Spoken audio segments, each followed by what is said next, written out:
Ladies and gentlemen, welcome to True Ret Radio, the podcast that normally covers games from very start to their final end. Today, we decide to record a bonus episode to start off the new year, covering the latest episode in the Star Wars saga, The Last Jedi. With me tonight are two good friends, rising superstar Liam and super best friend Matt. How you guys doing? We're okay. Neither of us want to interrupt each other, so you just get awkward silences all night. I'm good. Thank you for having me, Thomas. I am also okay. 2018 is starting off super, super good. Yeah, it's amazing. If you're a Jake Pauler, you're in for a good year. Yeah. Oh, you mean the Low Gang? Jesus Christ. Anyway. Yeah. Okay. So everyone that is listening can get a grasp on how familiar you are with Star Wars. How experienced are you and read are you into the franchise? Because I'm kind of a little young, so the first thing that I really got into with Star Wars was Rogue Squadron 2 on the GameCube, actually. Like, I knew about Star Wars, but that was the thing that really introduced me to it. How old were you when Episode 1 came out? That was 99, right? Yeah, I think I was 7. Yeah, I think okay. He's still wearing his Phantom Menace t-shirt right now. I will never take it off. No, molded to the skin. But yeah, no, so I knew about Star Wars. I kind of followed it through that because all the story was in there. I saw the prequel trilogy, but I remember not particularly, even as a kid, I remember not particularly liking them. And like now that I'm older, I realize it's because they're boring as fuck. Like rewatching them is a nightmare. I did watch the original trilogy when I was a kid too, around that time, but I'm not like a religious Star Wars fan. To be honest, the games were a bigger thing for me, particularly the flight-based ones like X-Wing versus TIE Fighter and Rogue Squadron. And then I saw the new ones, and that's pretty much it. All right, and you, Matt? Actually pretty similar. Like, I think in like the early 90s or whatever, I would see clips of like Return of the Jedi. I think we might have rented it once, but I had a very, very foggy memory of them. And then when, of course, the superior special editions came out in around 97, I mean, those were just like, they just blew the originals out of the way. Well, I mean, they just get to fix everything with CG. Like so many things. Like the new Cantina song is so much fucking better. So good. So I rewatched them again there, and I was like, right, yeah, Star Wars. And like Episode 1 and stuff just kind of snuck up on me, weirdly enough. Like I was like, oh, right, there's this new Star Wars, because like I wasn't super into it, and a lot like Liam, played a lot of the games though. I loved like the first Rogue Squadron, and I even loved Shadow of the Empire. I thought Masters of Terras Kasai was super cool. Like I was legit like, oh, that's a great fighting game back in the day. So yeah, like I went into all the prequels pretty like, these should be fine, right? And upon seeing them, like every single one, I was like, whoa, that was terrible, and that was terrible. And after that, like I had this like hatred of them. But I guess nowadays with like memes and like Plinkett reviews, now I think they're like hilarious, and I'll always watch them if they're on. Like I won't seek them out. But you just can't turn away when they're there, though. Fucking Attack of the Clones was on a few weeks ago, and we were supposed to do a bunch of stuff, me and my wife, and I was just like, no, we're watching Attack of the Clones, because he's gonna say the sand thing at any second. And we had just missed it, but I didn't know where it was in the movie. And I'm like, no, it's soon though. They're on the love planet where they're gonna fall in love, and it never happened. But we wound up watching the entire thing anyway. And with the Disney Star Wars stuff, like I really enjoyed Force Awakens for what it was, and I guess that catches me up. Okay. Regarding me, I'm in that weird camp where I read a lot of the novels and comics when I was a kid that are now out of existence. All that fan fiction. Yeah, so imagine it's like Mario 2 when you find out the whole thing's a dream and it was a waste of your time. It's kind of like that, where a lot of things, because I grew up on Star Wars, and like my uncle would say, oh, you gotta watch this, so I did all that stupid stuff, and I got really into it. And I think the prequel trilogy kind of set a turning point in the way my mind worked, because around episode 2 I was saying, I know this movie's going to be shit, but I got to go see it because I got to be there to experience it and get the full catharsis of being in the theater with a lot of other angry people. And same thing with episode 3. And I like episode 7, and that's where we're at now. Okay, well, that has a lot less beating around the bush. Yeah. I'm to the point. On a scale 1 through 5, what do you give this thing? I give it a 3, maybe a 4 on a good day. I'm kind of also feeling like a 3.5 kind of thing. I came out of the theater more positive than I am now. It was a very fun movie to watch for the first time, but as I thought more on it, I felt like there was a lot of wasted opportunity and stuff. It's certainly entertaining on first watch, but ultimately, I think it's a little shallow. Go ahead, Matt. Where are you at? I'd agree with that, but like a slight difference is that I think once I came out of the theater, like I have this thing where sometimes a movie will fool me for a little bit. Like I came out of Prometheus going, yeah, but then I was like, wait a minute, no, you know, They got me. They got me, but like Last Jedi, even though it's similar to Liam, where like I walked out of it, I was like, I'd give it about a 3. Like since I thought about it, I'd give it now like a little bit higher, like a 3.5. So around in the same range, but like I started thinking about it a bit more, and there's some, you know, things and not explanations or theories or whatever online, but just like a little bit more context, like some things that Mark Hamill has said, where I'm just like, yeah, that's actually even better than I thought, like that thing that he's talking about. So, you know, like it's still, overall, I would say if someone said you had to watch Last Jedi or Force Awakens, I still find like the first hour of Force Awakens to be like really fun and really good, and then when you know Harrison Ford and Chewbacca and hey everyone, Star Wars stuff starts showing up, that's when the movie loses a lot of steam for me. But like the first hour of Force Awakens I really enjoyed, whereas Last Jedi, it's kind of like I started to like it a bit more later, like in the last act and whatever, but the lead up to it was kind of awkward and a little weird, and that's where like the 3 out of 5 comes from, kind of, and the 0.5 is like kind of what I felt like about the movie overall, I guess. I don't know. Mm-hmm. No, I get you. I think for The Last Jedi, it's easy to get really specific too. Stop me if I'm saying anything you guys don't agree with, but like on a technical level, there's no issues. Like the criticisms are 100% writing, right? Like yeah, I'd say so. Everything is fine. The pacing's a bit weird, but if the writing were perfect, nobody would give a shit about the pacing, right? So I really think it's just the writing that's like the total make or break for this film. So it's really easy to talk about in that regard, because you never have to break off and say, well, they fucked up something here. We'll talk about subversion later, but I actually appreciate the fact that I had no idea where it was going to fucking go. Neither did I. Absolutely. Because with Force Awakens, it was just a retread, and then you're like, okay, I'm going through these paces, like, exactly these story beats that are happening. With this one, it was so uneven. I don't know. It's kind of like JoJo Part 8, where you have no fucking idea where it's going to end up. There's a dog, and then there's some trees, and then you know. Yeah, no, I guess so. Yeah, no, I mean, when we get there, I have more to say on it for sure. But like, it's like in video games where like people design an interesting mechanic, but it's not actually fun. Some of the subversions in this, they're interesting, but like I feel like they aren't as like meaningful as they could be in the grand scheme of things. Where it's like, oh, you did the cool thing, and you get like a moment of cool, but is that moment of cool like actually really worth it? You know, I think it's one of those things where a lot of people were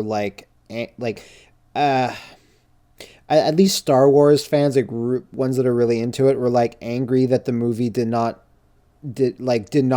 fall into line what they assumed was going to happen, and did a lot of different things, and maybe since it's written and directed by a completely different person who basically had to take a lot of story threads that had no follow-up that were already pre-written, then you're going to get like a different film. Whereas at least George Lucas, I mean, there's other people, the Disney producers or whatever that oversee this, but George Lucas at least had probably some type of outline. Well, I don't know anything about if George Lucas would actually have that given the state of the prequels. But like, I just kind of find that like a lot of people can go into it and just kind of go like, yeah, I'm not sure about this because it's actually like different. It's not really a Star Wars film almost. Like, well, or rather, like it's not like any other Star Wars films. Yeah. Like, because I think all the 5 sequels prior, and I guess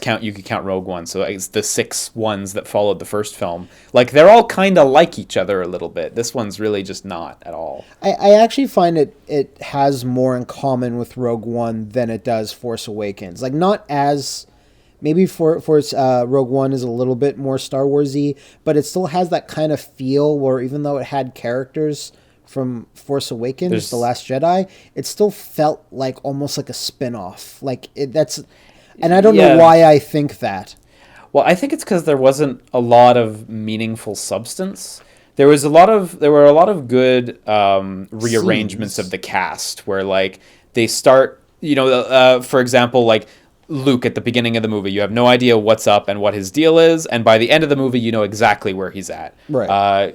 Kylo. Well, every character started the movie in one way and ended the movie in like a totally different way, and they did a very good job of that. Some sequels, like by the end of the movie, the character's still kind of the same person, even though they just went through something in the middle. Mm-hmm. And I think that was a big success in The Last Jedi. Pretty much everyone got shifted or course corrected to exactly what they're going to be. But I do feel like a lot of those course corrections, like Snoke is probably the most notable one, were either maybe overcorrections or like underwhelming in terms of like how the details work out, So like a lot of stuff happened, quote unquote, but there's not a lot of substance to some of the stuff that happened. Yeah, to definitely a certain percentage. Like there's a few characters where I'm like, well, they didn't really, do all that much. Like maybe small things, but that's the thing. It's like I kind of feel that there's actually so many characters to juggle in these new sequels rather than like the original trilogy. Like where you had one party doing one thing, and then maybe Luke goes off on his own for a little bit. Yeah, but even then, like Luke was always kind of the central character, not by a whole lot, but everyone else was supporting. And I kind of feel this way that it's like, even though Rey is being set up, it's still the second movie, and I still don't believe it's all her. Well, I don't get the feeling that the movies are all about her, I feel like it's spread thin throughout a bunch of the different characters, and since they have so many, it like more so than the original trilogy, it just feels kind of like spread a little thin. Yeah, I definitely think the desire to split the characters up more so than in the like original films results in them having to make more side characters for them to talk to during scenes, and it's like, and then some of the characters kind of straddle this line of like, are you a main character or not? Like Rose, like, are you a main character? Are you not a main character? And it doesn't really, like Jango Fett, you always fucking know he's a side character. He's a B villain. And you know everything you need to know about him. And Rose is kind of like, you're standing in the middle of the camera for a long time. Are you like main or what's your deal? And I think splitting the characters up kind of resulted in that, where you get just a lot of unfortunately shallow characters. I think she might have more dialogue than Finn did. I think she has more dialogue than Captain Phasma has gotten and will ever get. I think she definitely has more dialogue than Poe has gotten in this last movie. Possibly. Maybe. When Poe I see, Thomas, you've written like a whole thing of notes, so yeah, we don't have to like cover them point by point, but it was just like an outline, so we can for sure. Yeah. So I do like how everyone was all, what's Luke gonna do with the lightsaber? What's gonna happen? And then he ends up just tossing it, and that's the start of our movie. Yeah, I think that was a good start. I think that was like a really good way to set the tone, I guess, because that's pretty much the tone of the whole movie. Is like, the tone of the movie. I take this Star Wars and I throw it on the ground. Yeah, yeah. Smashes a little child's lightsaber. Yeah, I guess we start talking about those characters. I thought Luke was actually done pretty well. Because he's kind of playing just himself as Mark Hamill, but at the same time, if you go back and watch the original trilogy, Luke was kind of always like whiny and rebellious in a sense. Yeah. He just got old. I enjoyed Luke a lot, and in fact, like I enjoyed pretty much all of Luke and Rey's scenes, anything having to do with them. That was the part I was most intrigued with. And then when any Kylo stuff I was also really into, and seeing where that went, and like the other kind of storylines going on, Finn and Rose and Poe's inability to not mutiny at every second. That's one thing. A lot of people said like, oh man, they really didn't have much for Finn to do.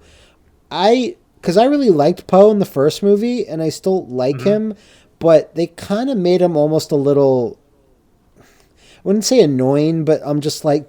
He's like an anime young kid protagonist. Yeah. I'm going to run off and do my own thing, and I'm going to hopefully learn a lesson at the end. And I didn't get that sense of him in the first movie, in Force Awakens. Maybe I'm in the first movie, he felt just like a really good pilot. Yeah. Well, then again, he didn't have anyone he looked up to besides Leia, so that's he true. wasn't, That's true. Being any rebellious towards anyone. So, but yeah. I definitely think Luke, Rey, and Kylo were the winners as far as like character development and movement is concerned. Luke is like all wrapped up now, and I liked how they handled it. I understand the notion that some longtime fans might have been disappointed with the way he was, but I was totally happy with what happened with him. Well, skipping to end, I appreciate that his last action is to just troll Kylo Ren. Yeah. Instead of having some kind of awful death sequence. Mm-hmm. Yeah, no, it was good and thematically like fit in with everything Luke was doing, which was nothing, just sitting on a planet being grumpy and that drinking milk. Yeah, just getting a glass of warm milk, just enjoying his life, and still able to do that like up until like frame zero. Frame like end frame of like his character. The finale, yeah. Yeah, so that was like I was, plus I just love Mark Hamill in general, so I was happy to see him in like a movie. You know, usually it's been like Joker this and Joker that for years and years and years. So you know, I'm glad for that. He's lost a lot of weight too, and that beard looks pretty cool on him. So he hates that beard. He does? Oh, he talked mad shit about that beard. He was like, I fucking hate this. And he's like, I can't shave it off though, because they'll like cut my paycheck if I do. Of course. Then I'll have to have a fucking CG Superman beard on me. Do a reverse Superman. They'll just borrow Cavill's mustache tech and just just use clone brush. Yeah, exactly. Well, I guess if he keeps the beard, that means he makes some kind of ghost appearance in episode 9. Then spoilers. Right. I thought he was good. To be honest, as it was closing out when Finn was going to attack the giant mobile Death Star laser thing, at that moment, like you could feel that Luke was gonna come back, but I don't know. I thought he was gonna fly in with his X-wing that he had lifted from the water that they showed early on. I thought he was gonna fly in and save Finn. I assumed that's why they even showed that shot of an X-wing. Yeah, just to give you an understanding of how Luke gets off the planet, like to save the day. And I think that was a good intentional red herring, because they put it in the water, and so you go, oh, he's gonna do the Star Wars thing where he's gonna lift it out the water like he did in the muck. Yeah. And you're like, oh, I thought ahead. I feel smart now. And then when he gets there, you're like, oh, he did it with his X-wing. Of course he did. And then that's just another demonstration of how this film is full of subversions. And I think that was a genuinely good one. Yeah, because that one just totally makes sense, and there's no real drawback to it. It's just well, the same thing with like Han's dice, because you see Kylo pick him up later and they disappear too, so it was all an illusion from the start. I struggled to remember what that was. Everyone's holding this fucking dice, and I'm like, I couldn't remember whose it was. A hairband or a card thing. I don't know what. It's just. I was just like, whatever. Some nerd will yell at me about what it is later. Well, they're obviously going to with this one. There you go. Those were the he. I only know this because of I think there was a card game that had them. And he won the Millennium Falcon with those dice. Okay. That explains a lot. So. What a piece of junk. Yeah. All right. Regarding pacing, would you say the whole middle section where they go to the casino planet was... Because obviously, I guess it would make sense for them. They had a time limit and they could do it in like a day's worth. But it just felt like they just went off to do a huge side quest in Yakuza, or like in Final Fantasy 15, and then came back 10 hours later to do the main story again. I felt like the casino planet was probably the most superfluous bit. Yeah. I kind of actually wish they would have gotten there and successfully found the guy they needed and had like a more interesting or meaningful, discussion or like path to recruiting him, as opposed to what happened, which was just like bumble into him. It was hijinks. Yeah. Oh, lucky we found a guy. Oh, lucky he can break us out. Hijinks. Hey, the Force works in mysterious ways, Liam. It does. But writing doesn't. But it was works the one hijinks way. planet. Mm-hmm. Yeah, it was. I don't mind the idea of Casino Planet. I mean, it's doing a notch above like the general, like, oh, the cantina or that place that Anakin gets the weird shape-shifting assassin that an assassin used to hire. But that was shitty too. It was shitty, but it was short. So that's the thing. The Casino Planet, like, it just went far beyond what it should have been. I don't mind going into like a new planet to see a nice few visuals, but then they have that whole discussion about, oh, it's a bunch of rich people. We hate those people, right? America, huh? And I'm like, wake up. And I'm like, you could have done what you just said with like one visual of like a rich high roller like hitting like a little slave creature or robot, and I'm like, you could have gotten that across with this, but it's like, no, let's have Rose and Finn look out on the entire cityscape and have like a 5-minute conversation during this side mission. Like it didn't need to be it, but I almost feel like we're like, well, we have to have Finn go on an adventure, and I'm like, yeah, you do, but I don't know. I feel like the purpose of that was to get him and Rose to be closer, since clearly there's either ambitions for a relationship, or at very least there were ambitions to have a kiss, which did happen. And I think they just needed to get them more screen time or something. So. But I don't feel like it was screen time well used on the Casino Planet. And I agree with like how the messages could have been simplified if they really wanted to talk through it. I liked Benicio del Toro at one point just saying, like, kind of like in real life, how the TIE fighters and the X-Wings are made by the same companies. That's the way it works in Gundam. Stuff like that, like, that's the way it works in fucking everything. And it's I did like that bit. That's cool. That's a good way to demonstrate what you're trying to say without having to stand up and say, man, fuck rich capitalism. Yeah, high five, fuck rich people. Like, we get it. Like, move on. We get it. We don't need to. And then the fucking CG explosion ride through the town. Yeah, again, a little much. That felt like a prequel scene. I bet really did. That was the one George said, you got to put this in there. Like, I mean, they threw out all of George's of course. Hey. I told myself internally not to do Plinkett impressions during this thing, so if you hear me pause at any point, it's me really trying to stop myself from going, oh, we're gotta have a creature thingy. Rein it in. Just hold that back, Gotta start out with an explosion. Chapter 1. Yeah. For the record, the planet's called Cantonica, if that totally rolls wow. off. That sounds like a planet from like Wipeout or like Extreme G.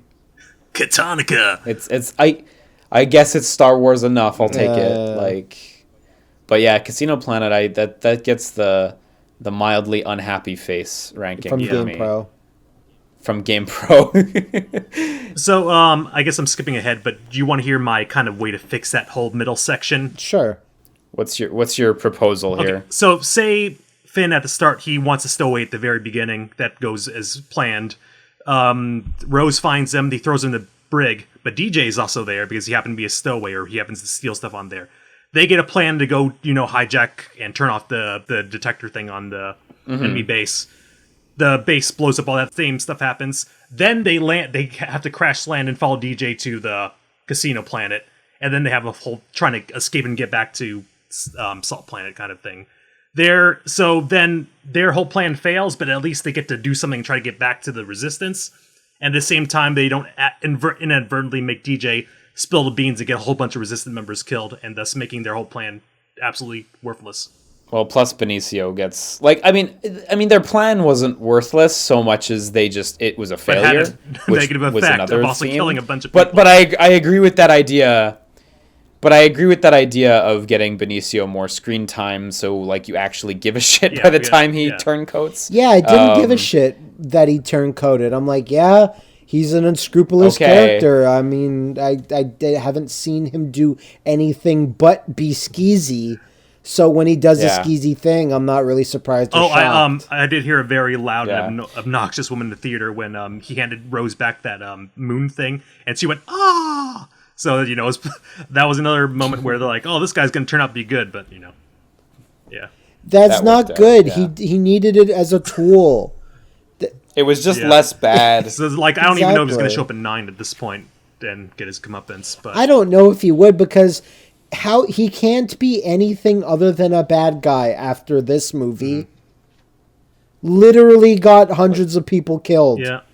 Even Lando didn't do that. He just got his friend in some goo. Yeah, exactly. I think I talked to Liam about this beforehand, where I'm like, yeah, Lando got a run back because he didn't really wind up doing anything that like wound up in the death of hundreds. Anyway. Yeah. We didn't mention it up till now, but I definitely like to bring it up since we were just talking on that. Besides like the constant subversion, another thing I did like about the film, just overarching, was the theme of failure and like learning through failure. And it was neat to see every major character fail in one way or another.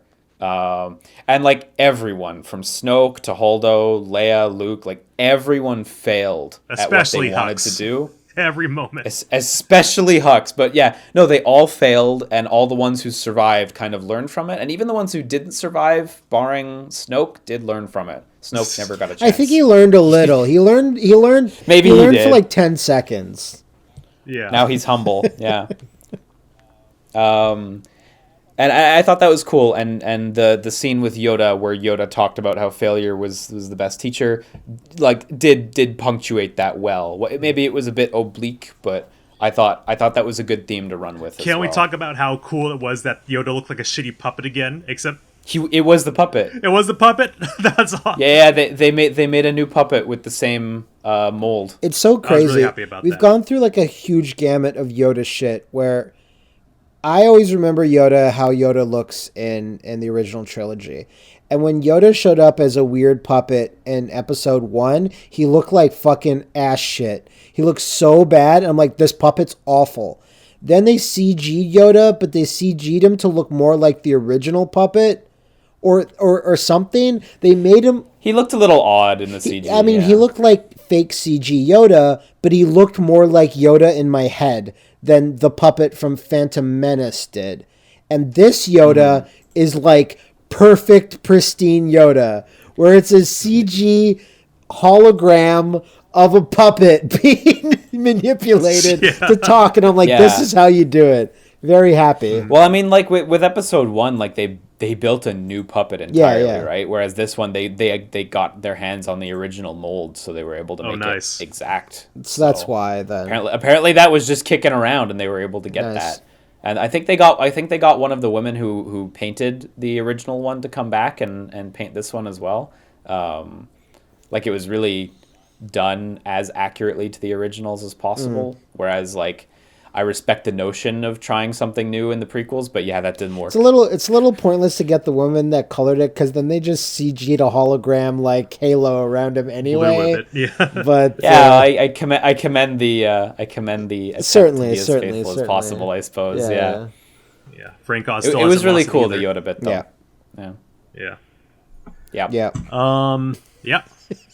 Okay, so then they go to a salt planet, and apparently the people that said salt are... So one of them is the director of Rogue One, so I guess that was their time there. Oh, yeah. Okay, that's... Yeah, they were just doing like a call and that's a wink at the audience. Gareth Edwards, then.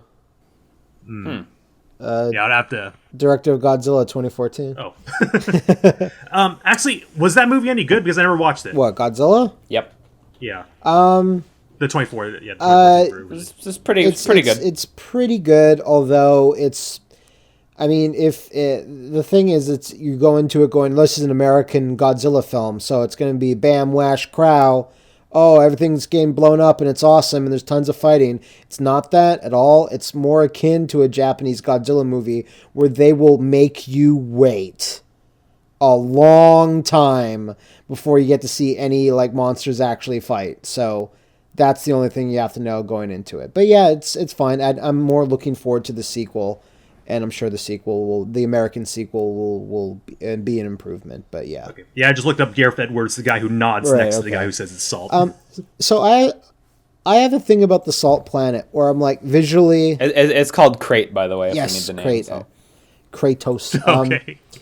The Salt Planet is neat in a variety of ways, and I'm sure this is like one of the more obvious ones, but I'm like, here's how we fake you into thinking there's gore and blood and violence happening everywhere.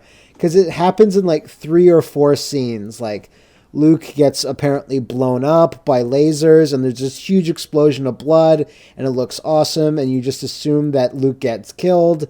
Then I think it's when Luke again goes for like a standoff with Kylo, and it's very, very clear that Kylo cut Luke in half.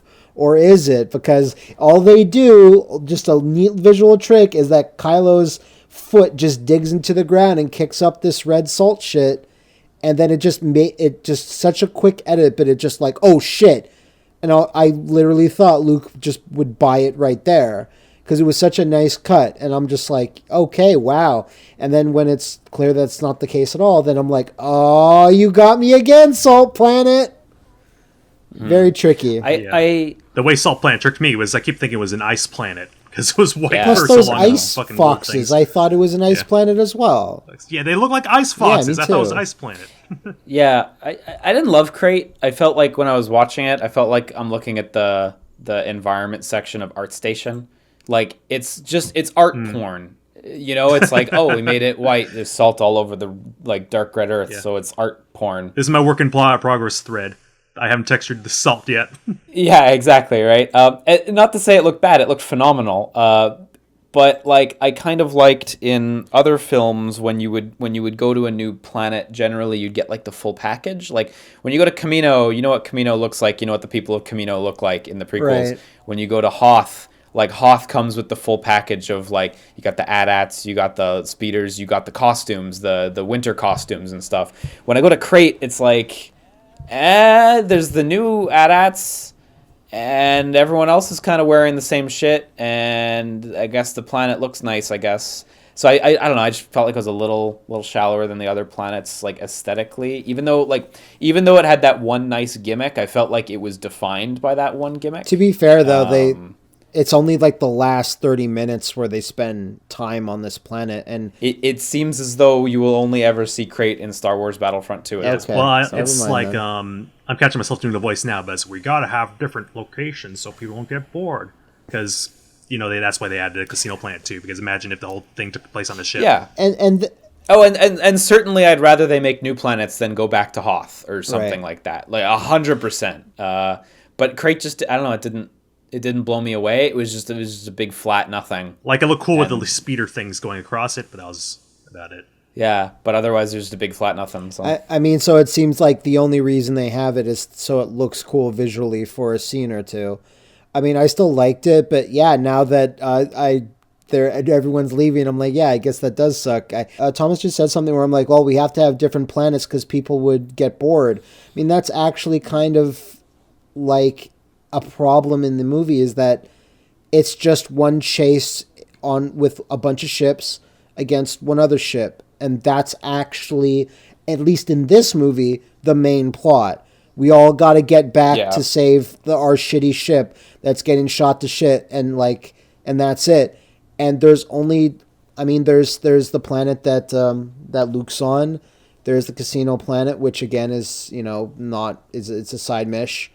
And then you have Crate, and like that's kind of it. Whereas like in Force Awakens, they go to like shitloads of places. They're always on the move and always going to the next like point of interest. Like just in the first movie, you start on a sand planet, you go find your old master, you go to a seedy little bar, you go on a ship race, you go rescued a princess, you get trapped in a worm, then you go do a final attack thing, and there's like so many things happening in that. 2 hours is the first movie? Yeah, I'd say so. Yeah. Yeah. Yeah, there's it like that feels really dense, and then you remember all of it. Well, this one, you're kind of just there, just a guy running away from a cop peeing between his legs, and the cop says, "I'm gonna get you."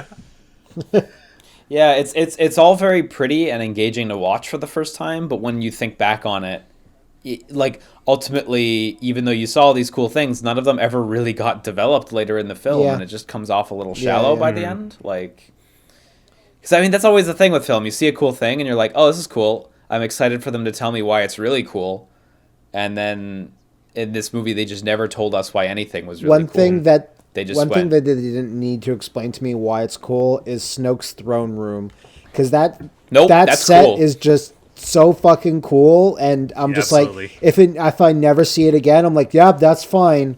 It got I established. kind of wish it was in the first movie when he was some giant hologram for some reason. Yeah. Yeah. We haven't quite worked. You know, it'd be worked it cool. out. Light the throne room on fire. Now look- That's cool. He's like, you And then they did it. come back later, I'm redecorating, just so you look at this giant hologram for now. Yeah, Snoke being a Okay. hologram in the first one just smacked to me of like, we don't know what this character is. Didn't that happen in A New Hope with Emperor? I believe so. Palpatine. Because Palpatine has a Palpatine, robot not whatever. face. the first version of Palpatine has like cybernetic shit. before they redid it with whatever. They had no Yeah. idea what they were doing. So yeah, Snoke's throne room is like, every time they went back there, I'm like, yeah, look at these fucking guys that I want an action figure of. And he's No, they wearing, were cool, he's for wearing sure. like a yellow bathrobe, or gold one, I should say. Yeah, like a kimono. It's gold member. It's just old gold member. little bit. So you guys want to talk about Snoke and those yeah. and those folks who are in the Snoke Yeah, room? so I'm The fine Snoke with room. Snow actually, because watching a lot of wrestling, he just reminds me of a jobber that was meant to be killed at some point brutally. A little bit. I kind of You got to read the comics, learn about his backstory. yeah. So like we know that like Ryan Johnson says that J.J. Abrams didn't, or well, nobody really left him details as to where the plot or the characters were going and stuff. So I kind of wish they could have either addressed or closed out like the Knights of Ren thing by saying, "Oh, all these guys in red, they're the Knights of Ren." That's them. I would have liked that too. Yeah, me too. We brought them here. Luke trained all these guys. They're ours now. Like that would have been a good way to close that out instead of, I mean, like now if that ever wants to come back, it's got to be like JJ just finish that up in the 9th movie or something. Yeah, or, like I'll which I call don't know out if that's several gonna of our happen. Twitter people, but they all ask the same thing: what the fuck happened to Knights of Ren? So Full Metal Momo, Jessen, Don Lee, Soft Optimus, they all say Knights of Ren, more like Knights of Wen. Unless they make a appearance in episode 9, I think it's just like we forgot about this part. Well, if Yeah, please give them their own movie. I don't if fucking know. Kylo where Kylo ends up at the end of this film, wouldn't that perfectly set up the Knights of Ren then, when he can be like, hey, now I'm the big boss, I can do whatever I want, I'm gonna get these cool dudes and Like, we'll they be could cool like knights. my four heavenly kings. No, and that would be in cool episode for 9. sure. So That would be cool. yeah, they didn't We'll see. upon in this movie, yeah, absolutely did not touch upon any of that stuff. I will say for Snoke, if Snoke is just some random evil asshole with a gross face, I would have liked to at least someone to have said that. Because saying absolutely nothing, I don't need him to be like someone's lost dad. I don't need him to be Palpatine's body resurrected. I really don't need it, but I would have liked someone to have said, or him himself, maybe before he even dies, just be like, because they already had the little bit with Rey's family where, what was it? Him or Kylo was just like, yeah, your family is nobody. And I would have liked another drop where I'm like, I'm literally no one too. Yeah, well, I think I thought it was cool that they killed off Snoke in such an unexpected way. Me too. I don't think anyone really saw that coming. Neither did he. But yeah, I agree that I think it lacks substance. I also agree that he doesn't need to be someone of like vast importance in the Star Wars universe, but he got fucking nothing. Like nothing. Like yeah, he amassed the First Order at some point. and he was kind of a dick. And yeah, that's enough to get you killed by Kylo. Like, sure, I can see the trajectory there, but like as a film, as a character in a film, I found that really underwhelming. You would have just liked some kind of line where it was like, I inherited Empire from blah, blah, blah, or something like that. Anything. Because, like, whereas, like, and we can talk about this after, but whereas the answer of, like, who are Rey's parents, they're no one, they don't matter, that's satisfying because that's, like, the hardest thing for Rey and the audience to hear, which I know was one of the goals for that. Like, it's not... In this case, we didn't get the answer of nothing. We got literally nothing. Exactly. You know, we like there's a difference between 0 and no 0 written on the page. You know? Yeah, just blank. A blank page is Yeah, because that just makes you go, well, what was supposed to go here? It almost feels like you didn't plan this out. Do you know what we have to wait for then? We have to wait for the new side story movie, Snoke, A Star Wars Story.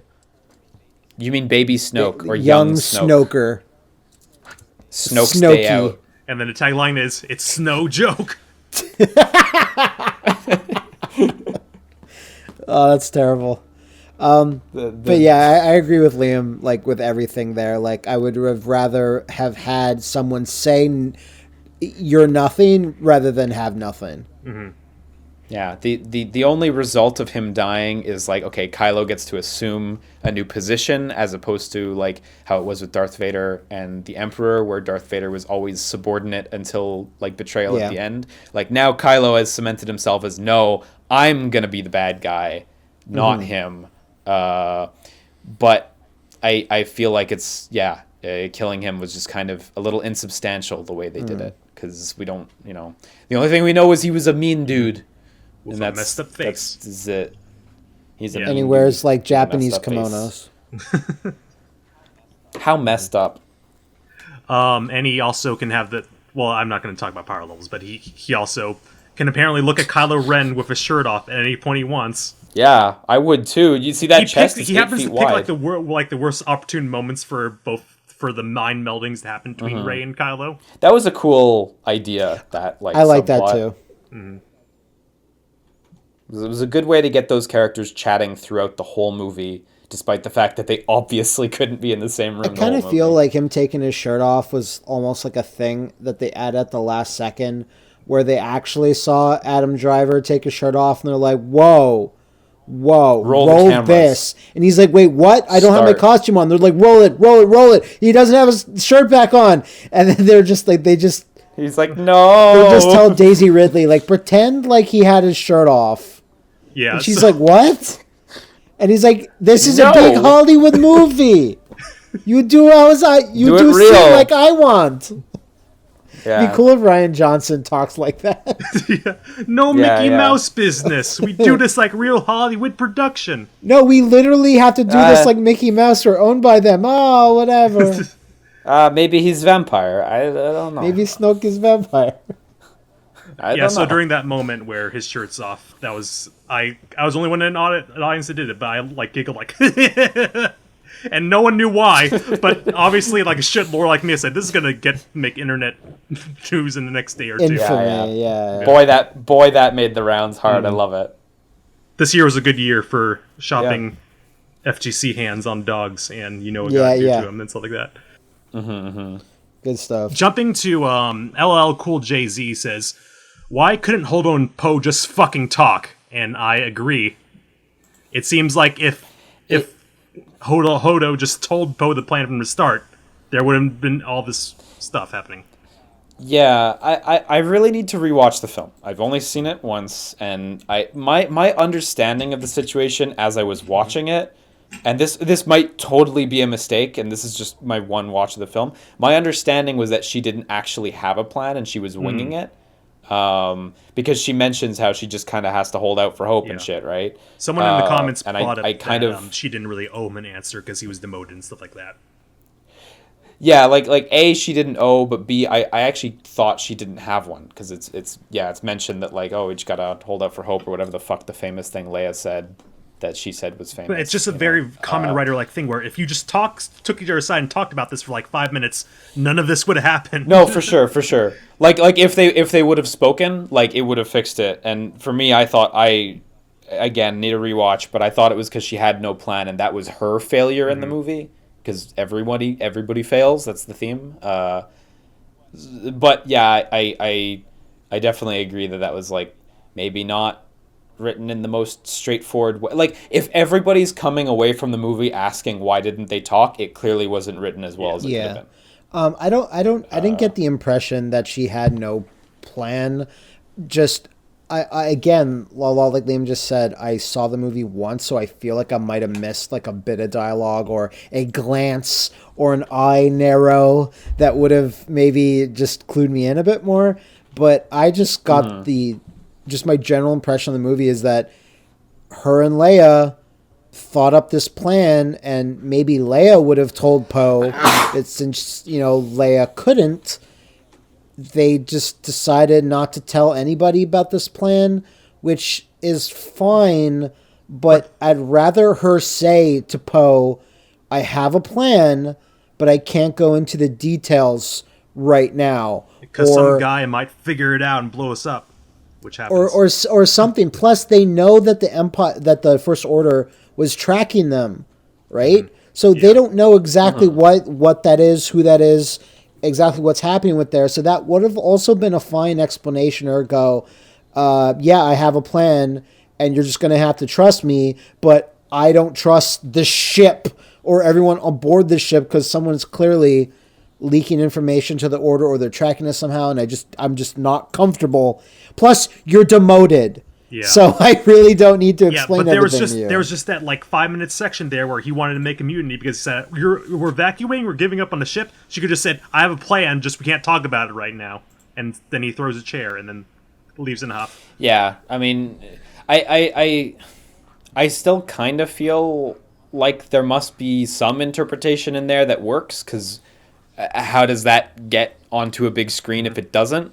But clearly it wasn't written as clearly as it could have been. A special edition in 10 years. Otherwise, we would fucking know. So it could have been explained with a dance and song number with a bunch of aliens, maybe in a special edition in the future. Yeah. Like they force Poe to go to like trainment reassessment, and he has to watch the alien talk about listen, if your commanding officer tells you to do, what should you do? You should shut up and just follow the plan.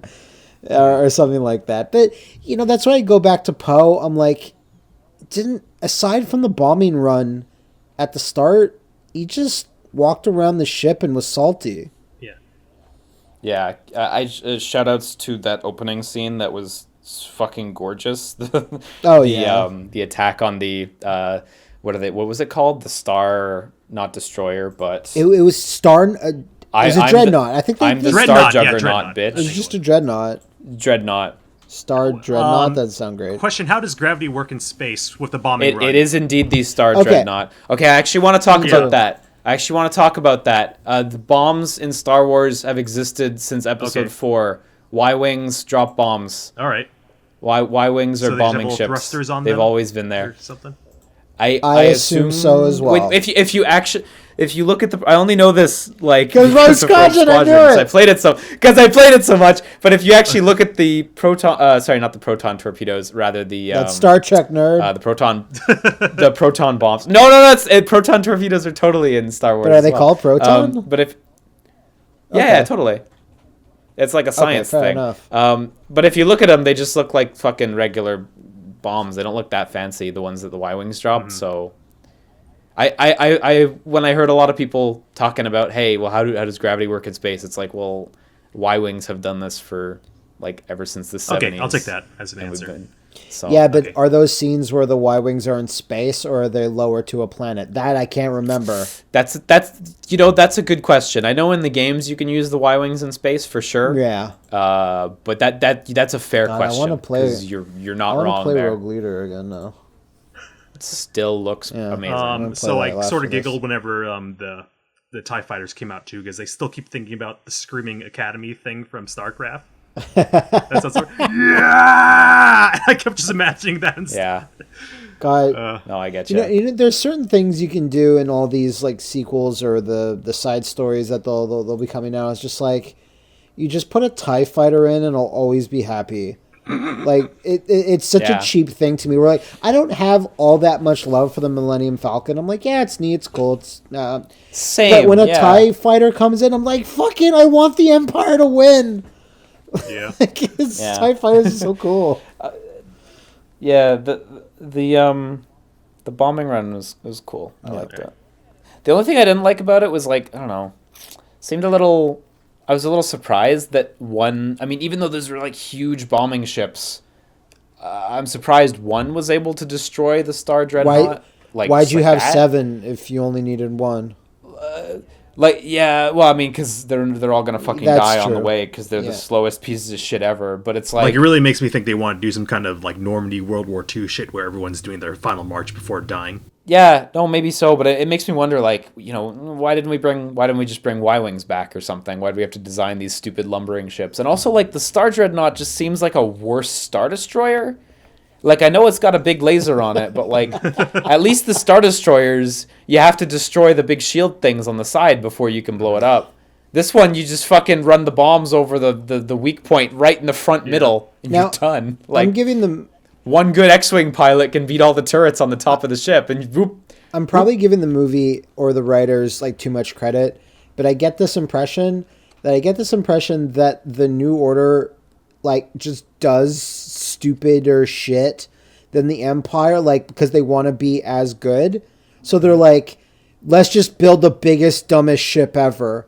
Why? I'm like, well, it's what the Empire would do, right? Yeah, I guess. So let's just build this like this superfluously big ship, and it kind of sucks, but it looks intimidating, right? Like, I get the impression that this group is all about that. Yeah, well, if you look at who runs them now, they're basically run by 2 teenagers that are really angry all Exactly. Mm-hmm. Hux and Kylo are the most, like, unimposing villains, if you just look at them. I really wish they had shaved his hair, the actor that plays Kylo, Adam Driver. Just make him look a little bit more evil. Like, he has this cool scar now. It looks okay. But I'm just like, I'd like him to go through, like, a slight more visual transformation just to make him look a little bit more intimidating. Because, for all intents and purposes, he's now going to be our main villain. So I would like to see one that's a bit like, I don't mind his angsty. I don't mind him his angstiness. I really don't. I enjoyed him in this movie for all of his angstiness rather than his little tantrums in Force Awakens. You know what I mean? Like, I got used to it, but just like physically, I'm just kind of like, I'm not really scared of this man. I mean, at least the helmet's gone now. I but fucking like, love the Shirtless team helmet. definitely didn't help out in that scenario. No, I mean it's cool, but I mean like he got that kind of visual refresh where he doesn't seem to have the helmet at all anymore. Yeah, that's true. So, Take that ridiculous thing off. Ridiculous thing. I'm like, but you probably gave it to him. Yeah. No, I guess we'll just have to see what the posters for the next movie look like. Just Hux's sideburns get larger. He gets more and more ginger. He becomes more of a Weasley family member. Yeah. Yeah, what did you guys think of Hux? I kind of liked the little bits he got where, like, he pulled out his gun when Kylo was on the floor, and then as Kylo was able to get back up properly, like, he put it away, like, oh shit, I can't take him. Well, he's very much like a Ghibli kind of villain, where I'm the side villain that wants to take over the main villain's role whenever they die. But you never will. Yeah. The small glimpses of his personality I found were enjoyable, but then on the other hand, like the interactions with Poe at the beginning, like I loved that first scene with Poe, but the calls and the stupid jokes that Poe had with him, like I laughed, but after the film, I like thinking back on those, I was like, wow, man, that's really like super juvenile shit. It made me laugh, so I guess it succeeded. But like, I mean, like, if he were to tell any joke, I guess that'd be the universal one. Because say he did something more memey, then that would not age well. Insulting your mom, for goes sure, back years. Yeah, definitely. I mean, that's kind of it. I'm conflicted because it made me laugh, but at the same time, it's like that's here's how you fix that. You have Poe still say that line, but don't say it to Hux. Have him say it to some random officer or like a side guy. When you say it to Hux, again, it makes Hux less intimidating and not that interesting. I mean, I have no problem. I mean, I have no problem who he says it to. It was more just like the content of the conversation where I was just like, oh, okay. Like, this is like the last 3 Star Wars films have been so much more, so much jokier. Like, I they guess, wouldn't have been written the same way like, back, during a prequel's time and stuff like that. Yeah. Like in the originals, there was moments of levity, but it was moments of levity, right? The serious bits were serious, and then it was moments of levity. This is like, we can't stop being funny. And not like Jar Jar funny, where you're like, actually stop.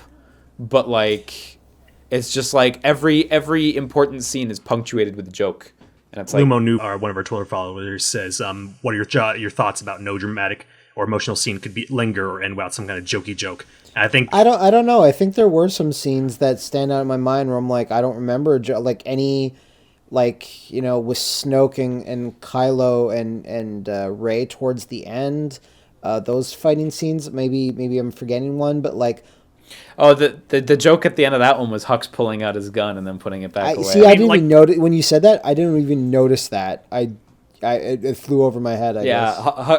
Hux goes to kill Kylo and then he cowards out when he realizes Kylo is still like more alive than he thought. Because if I think back, I think like Return of the Jedi is like the last hour of the movie is just constant Ewok tomfoolery and C-3PO is a god. Like, that's the jokiest Star Wars movie to me, like Return of the Jedi. The start of it's pretty dark, but even then, like, Jabba has some like cackling monster, or there's some funny bits happening there. There's Salacious B. Crumb. But yeah.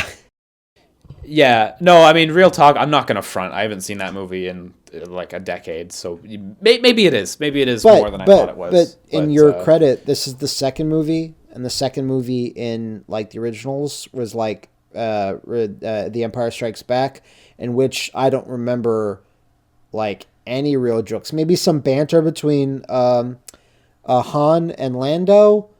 Maybe didn't Yoda steal R2-D2's food or something at one point? Maybe a little bit on Dagobah with like Yoda and Luke, but other than that, it's a fairly, I wouldn't say dark film, but it's like certainly like the most serious of the original trilogy, I think. Like, I remember a lot of jokes in New Hope as well, like that's a hunk of junk, and like, or Han Solo blowing the thing when he can't think of an answer. Yeah. So there's that, but there was levity in the originals, but for sure. There were maybe like a certain percentage of jokes maybe that could have been cut down from this one. Like, I think almost everything Luke says has some type of sarcastic, like jokey vibe to it, or almost everything. And there's a lot of visual gags too in that regard as well. Like drinking the milk, and I mean, like, I'm waiting for that to be a GIF. I liked the drinking the milk, to be clear, but like, I loved it. I loved it because that was like, okay, that's so Luke. He loves the milk. He loves the milk. You know that. That's his favorite drink. That's one of the only things we know about Luke is he loves the milk.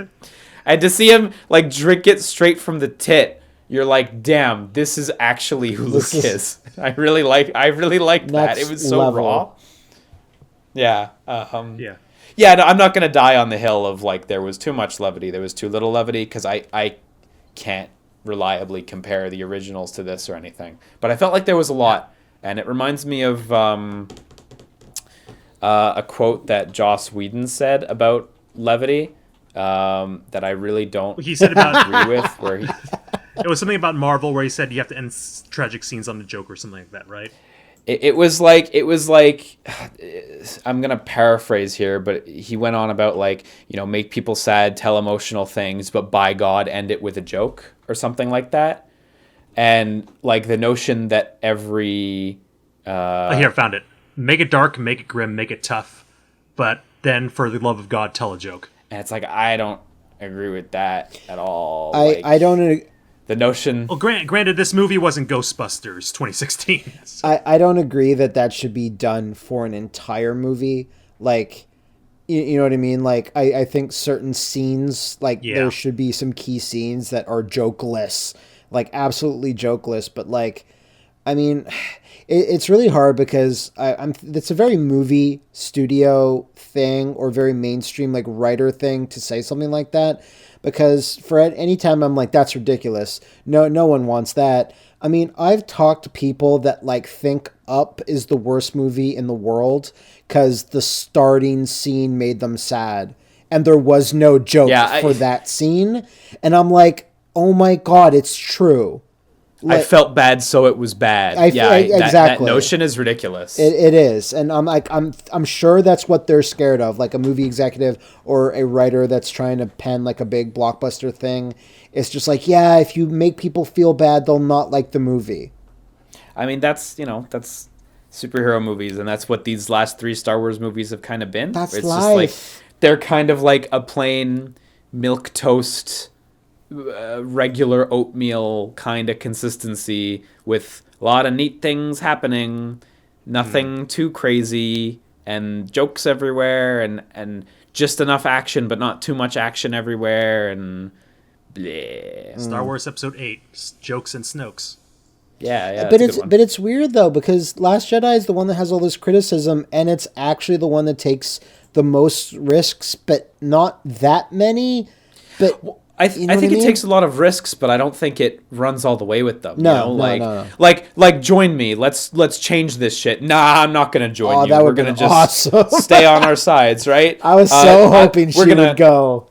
Yeah, we're gonna kill Snoke now, but there's no stakes to killing Snoke. Like, he's dead, I guess. That's it. All right, that doesn't really change anything. And we didn't know anything about him, so... we didn't know what his plan was. So for us, the First Order, like, maybe their direction has changed slightly, but what the fuck do we know? We don't know nothing. You know, Holdo gets appointed, and what does she do? Well, not a whole lot. She tries, and she fails, and she makes the best of the situation. Well, but everyone just, They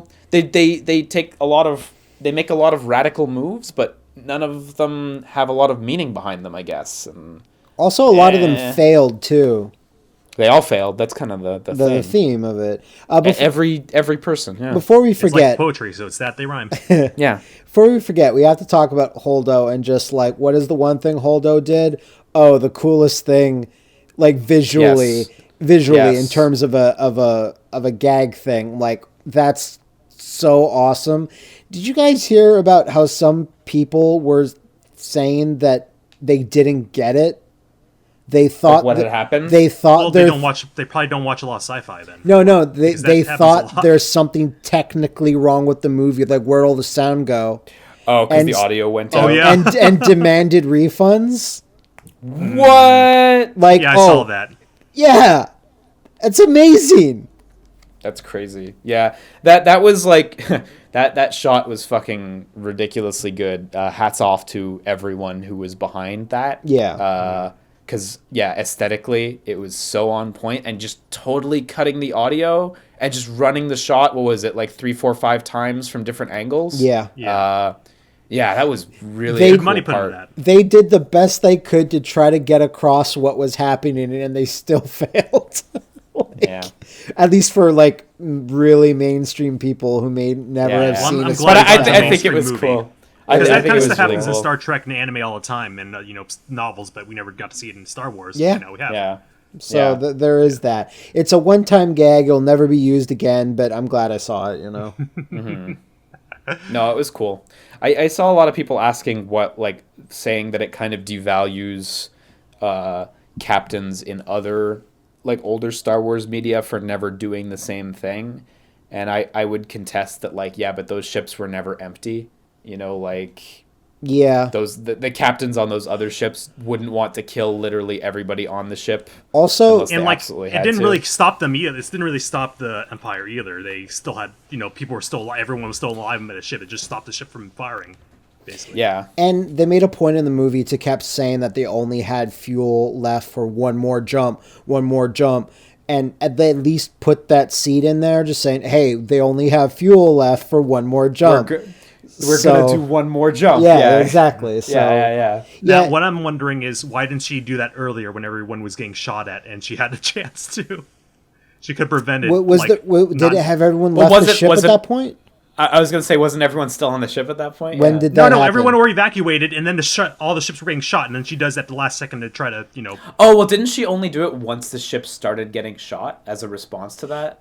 It took her like a good 2 minutes. And Yeah, but like, didn't the ship have to turn around, and that took a while? Isn't that where that... But between that, there was like 50% of the resistance died there, and she didn't do anything, just stared at them. no, but I need that to was see the moment in movie the again. That was the moment in the film where they got the information from Benicio del Toro. Sorry, the First Order. They got the information about the ships that were leaving, and at that point, the First Order said, "Oh shit, we should shoot at those." And at that point, she went, "Oh shit, they're shooting at those. What do I do?" That was a I do remember. I think it was delayed by like 2 minutes, thing. though. I think probably for dramatic purposes more than anything. Yeah, but, probably. Yeah. Let me check on the wiki. No worries. Let's fact check. No. Okay, so while you're doing that, I'm gonna do a little bit here. So next E3, Bandai Namco comes out on stage to present Soul Calibur 6, and they go, "Ladies and gentlemen, we heard how much you like Yoda and Darth Vader in Soul Calibur 4. Well, get ready, because the character you all wanted is coming from a galaxy far, far away. Captain Phasma in Soul Calibur 6. She didn't do anything. I wouldn't even hate it if she was in Soul Calibur 6. No, because she's cool. She would do more aesthetically. I'm really disappointed with Captain Phasma, because in the first movie I was really excited for this character, who I was like, oh, she got no screen time here, but like clearly she's gonna be back and she's gonna get more and it's gonna build up. And I still kind of think in episode 9 she'll have the most screen time she got. I think so, but too. She got frustratingly little in this film. She should have had like way more than Force Awakens. But here's the thing, with Snoke dead, technically now she's like third in command, so I assume that yes, because she died and like in almost any other movie, I'd be like, oh, a character fell into a fiery inferno. Well, they're dead. Like there's something about her. I'm like, she's clearly not dead. She got DLC armor. She can reflect bullets with that thing. Exactly. Yeah. So she's and now her helmet's broken too, so she'll look even cooler in the next one. I want her to never get a new helmet. Always be looking through that eye hole. Yeah, the shattered one. That's a good visual. That's more intimidating than Kylo Ren or Hux or Snoke or anything. So yeah. Well, it made me wish by the end of the film, or I should say after I had seen the film, it made me wish that instead of Casino Planet, they had been on a planet and like Phasma and a bunch of stormtroopers had been searching for them or something. That'd be perfect. Yeah. Like some situation that actually gave Phasma a lot of screen time and a lot more stuff going on. Well, like say my little reordering earlier I was talking about, when everyone escapes off the ship when it blows up earlier, Phasma chases them to Casino Planet, and that gives her something to do where she's chasing Finn and Rose. Right. Yeah, because otherwise, like Phasma, like in this film, she just kind of shows up and she yells at Finn, Finn yells at her, and Finn beats her up. BB-8 beats her up, and it's like over, and it's like, oh, this is great, but like I'm frustrated at how much it undermines all the interviews with what's her name, Miss Christie, the actor Gwendolyn, who acts as her. Gwendolyn Christie, I think so. Where she's always talking about how Phasma's such a strong and cool character, and they marketed her like crazy. And I'm really into that. I'm really into who Phasma is, this unstoppable stormtrooper who won't give up and has this sick metal armor and a cloak and a staff and shit. But like she pops on the screen and they fucking knock her in the head with a bucket and she dies again. And it's like I really feel like they're trying to make her the next Boba Fett, and they like push her like crazy, but she is less popular than Traitor. But here's the thing: it's like they're showing her simultaneously too little and too much for her to have that mystique that Boba Fett did, where Boba Fett only appears in like 2 scenes, and he says one thing, or maybe he says 0 things. I don't even remember now, but he does so little that you're like, oh, I wonder what he's gonna do. But they show Phasma more than that. Well, Phasma and Finn have like a written relationship. They have stuff. Yeah, they have like a whole history.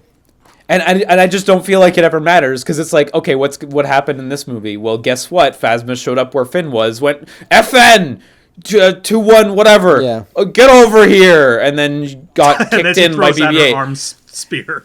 And that was it. And it was like, come on, like I really think she needs more. It'll all be worth it if they actually do it in the next one. Like, you know what I mean? Yes. Like it'll be fine if they do it, but I'm not 100% confident they will. She might have like another scene, like one more scene over like the amount of screen time she had here, but I'm afraid that they'll just be like, nah.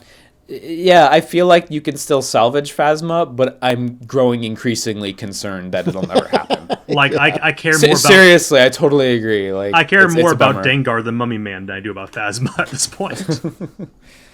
I care more about Dexter and his 50s diner. Or Max Rebo, or Elo Asti. Yeah. Or Gascano from the pod racing segment. Oh, wow. Sebulba. Yeah. Okay, let's start going into questions, because we're about an hour in. So sure. Hang on, can I just rant about a thing real quick? Go ahead. It's gonna be pretty quick. I mentioned this to Matt before, and this really frustrated me. One of the things that frustrates me about this movie is, we've heard from Rian Johnson about how there wasn't really a plan in place from J.J. Abrams and co. And that frustrates me, that they didn't like write out, where the trilogy is gonna go, kind of, and they're just kind of winging it as professionally as they can. It's like making the Frankenstein and the monster thing where you're kids and you're finishing someone else's drawing of a monster. Yeah, and it kind of shows, because while like Rian Johnson did some cool things, it feels callous in some ways. And not to say I think any of these things weren't thought through meticulously, but clearly on the other side of the movie, with so many people asking about like, well, why did this character act this way? Why did this character act this way? Why did the casino planet suck? Like, it's not a small amount of people who are curious about this thing. It's clear that there was a certain degree of looseness there, or callousness. And to build on that, something that actually really frustrated me recently when I really thought about it after seeing the film was how poorly they handled their crossover material with Star Wars Battlefront 2. Yeah, you were saying this to me. And like, I know, let's put aside like Battlefront 2 and all the EA shittery for a second. Like the team at EA Motive, the Montreal guys who made the story for the game, like they worked together with Lucasfilm and Disney, and like Luke in this film was supposed to have this like compass MacGuffin that ended up being completely cut. And rightfully so, because it sucked, because he clearly didn't need this compass MacGuffin to guide him anywhere. But like in leaked art and toys for Last Jedi, you can see that it existed at one point. And in Battlefront 2, there's a mission where you play as Luke and you get this compass. And now that's just like a pointless story thread that Battlefront 2 is just like the story mode is just shackled with, and it's just shitty. And then like along with bearded Han. Well, bearded Han. Oh boy, that mission sucked in that game. And then there's Tali Lintra, the like Ace A-Wing pilot that was like the Battlefront 2 character. Here's our like original Last Jedi amazing pilot character to like go alongside Poe Dameron. It's Tali Lintra. It's our Wedge, It's sure, yeah, like it's our Wedge Antilles, and like well, and it certainly isn't our Biggs. And like EA Motive like worked with Lucasfilm to get this character going, and like, yeah, this character's going to be in Battlefront 2 and she's going to be in Last Jedi. And then in Last Jedi, like at the beginning, like Blue Leader's here, it's Tali Lintra, and Poe says like, oh hey Tali, you're here. And then Kylo Ren flies out in his ship and shoots her, and she dies immediately. Like within like, I swear she has like 2 or 3 minutes of screen time tops, and they mention her name once. And the reason this frustrates me is because like, one, you're cheapening the game because you've got this cool Last Jedi character, but she doesn't fucking matter. So like that cheapens her appearance in the game. 2, since she does absolutely fucking nothing in the movie, it cheapens the film as well because she does nothing. She's there and Poe goes, hey Tali. He may as well say hey Tali from Battlefront 2, like, and then she's immediately gone. So like it cheapens both the film and the movie. And both of these things were things that Lucasfilm, Disney, and EA Motive had to work together on. Like, there's no way EA Motive went like, hey, we just added these things. You guys got to put them in the movie now. Like, there's no way that happened. Like, there was clearly a level of collaboration, and yet the movie clearly let this down. Yeah. And like, that's just another part of why I feel like part of Last Jedi is callous. It's not only callous with kind of some of the decisions it makes and the lack of ramifications to some of these decisions, but it's demonstrably callous in how they worked alongside EA Motive on Battlefront and making those plots mesh, and like just taking things that they had worked on with EA and just totally trashing it on their end. And I know it's fun to just say like fuck Battlefront 2 and stuff, but like, you know, these teams work together, and the film team just seems to have scrapped it all. But I mean, they scrapped the compass, which was kind of shitty, but they didn't scrap Tally, who I don't know. Anyway, maybe I'm just rambling, yelling at clouds, but like, no, I get, feels callous. I get what you're saying, because I think it comes down to like a lot of stuff, but one of it is like it depends on how much control there's something where a director has. Like I think of 3 really great, you know, the games can be like, fine, but like 3 really great video game collaborations where someone really sat down and like thought it out, either director of the movie or was like really interested in, like James Cameron when he did all the Avatar games with Ubisoft. Like he shared so much artwork and designs, and he's like, he had input on the games and whatever. Then when Mikel Ancel and Peter Jackson were together on the King Kong game, like, again, they got every single voice actor from the movie was in that game, and they worked it all together, and he was been a big fan of his. And then, of course, like, Enter the Matrix, where it actually worked in conjunction with the game, and the game worked flawlessly into the movie and all that. And that game's crazy. It's insane. Like, yes, it was a poor idea where it was like no one wanted to play as these characters, just as these characters. But it is impressive. But I just get the feeling that they're like, Ryan's like, okay, so I'm going to direct the next cutscene, and I want to direct the next scene. No one came up to him and said, hey, we have a character. Like, that wasn't even his decision. He probably wasn't even told that this character was important. They were just like, name the character this. Like, I just get that impression that he like probably wasn't even aware there was a game.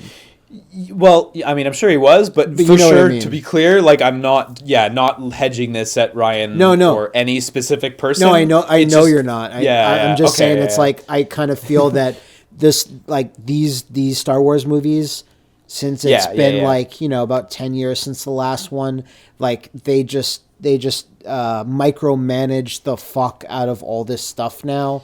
Would I have preferred something that what you're saying where it's a little bit more of a better tie-in? Absolutely, sure. I mean, I love it when stuff is done like that, but I think like Disney ultimately doesn't really care. You know what I mean? No, like definitely, and the film matters way more than Battlefront 2.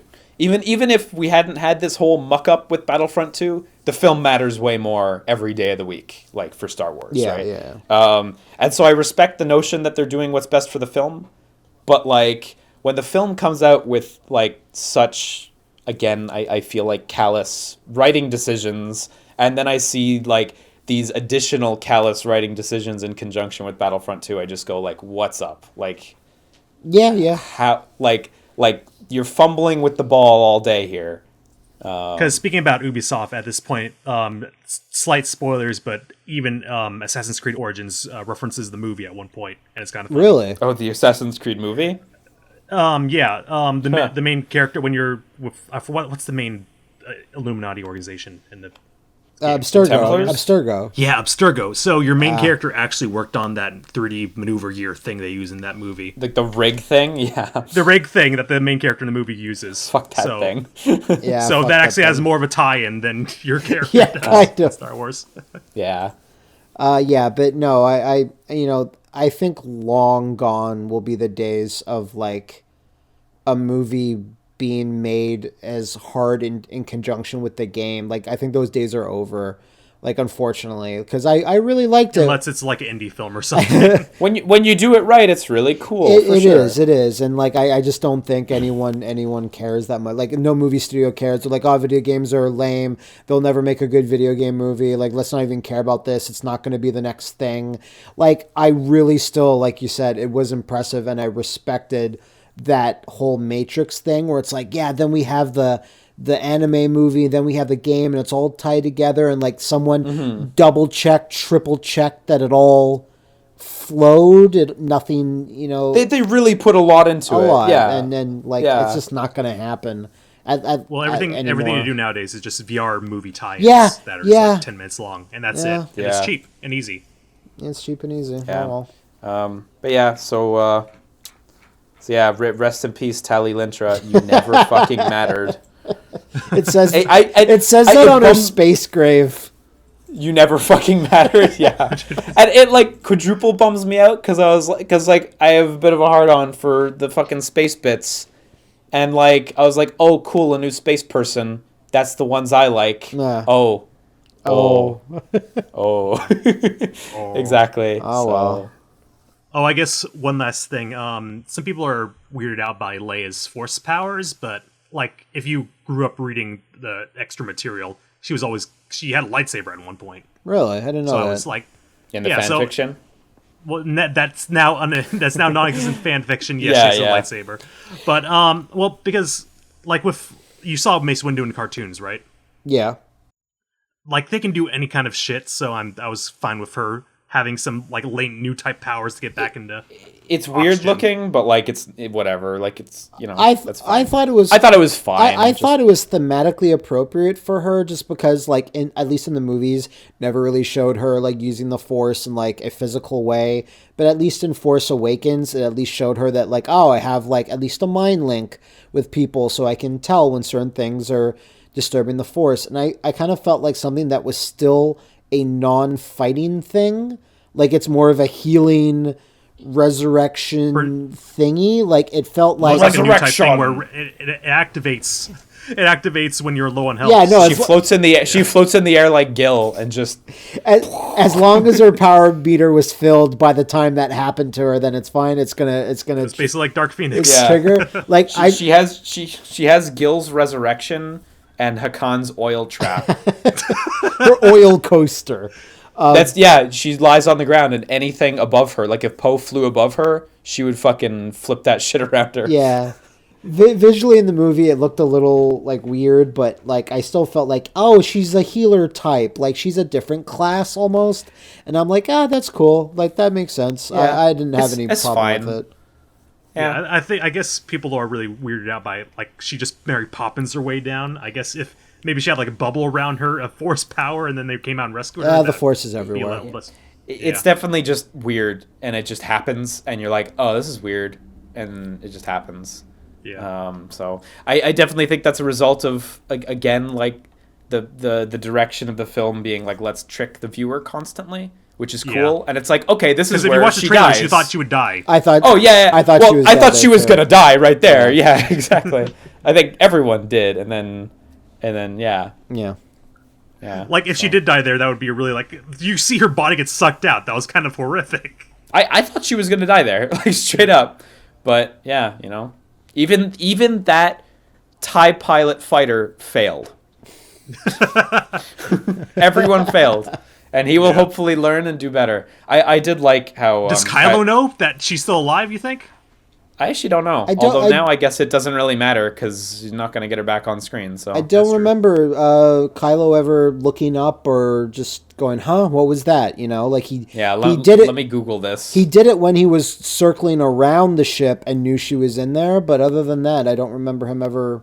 Kylo Ren, the weirdo that he is, gets back to the Star Destroyer and he's like, let me Bing this. Is my mom still alive? Oh, ask Jeeves. Yeah. Oh, she's still posting on Twitter. Fuck.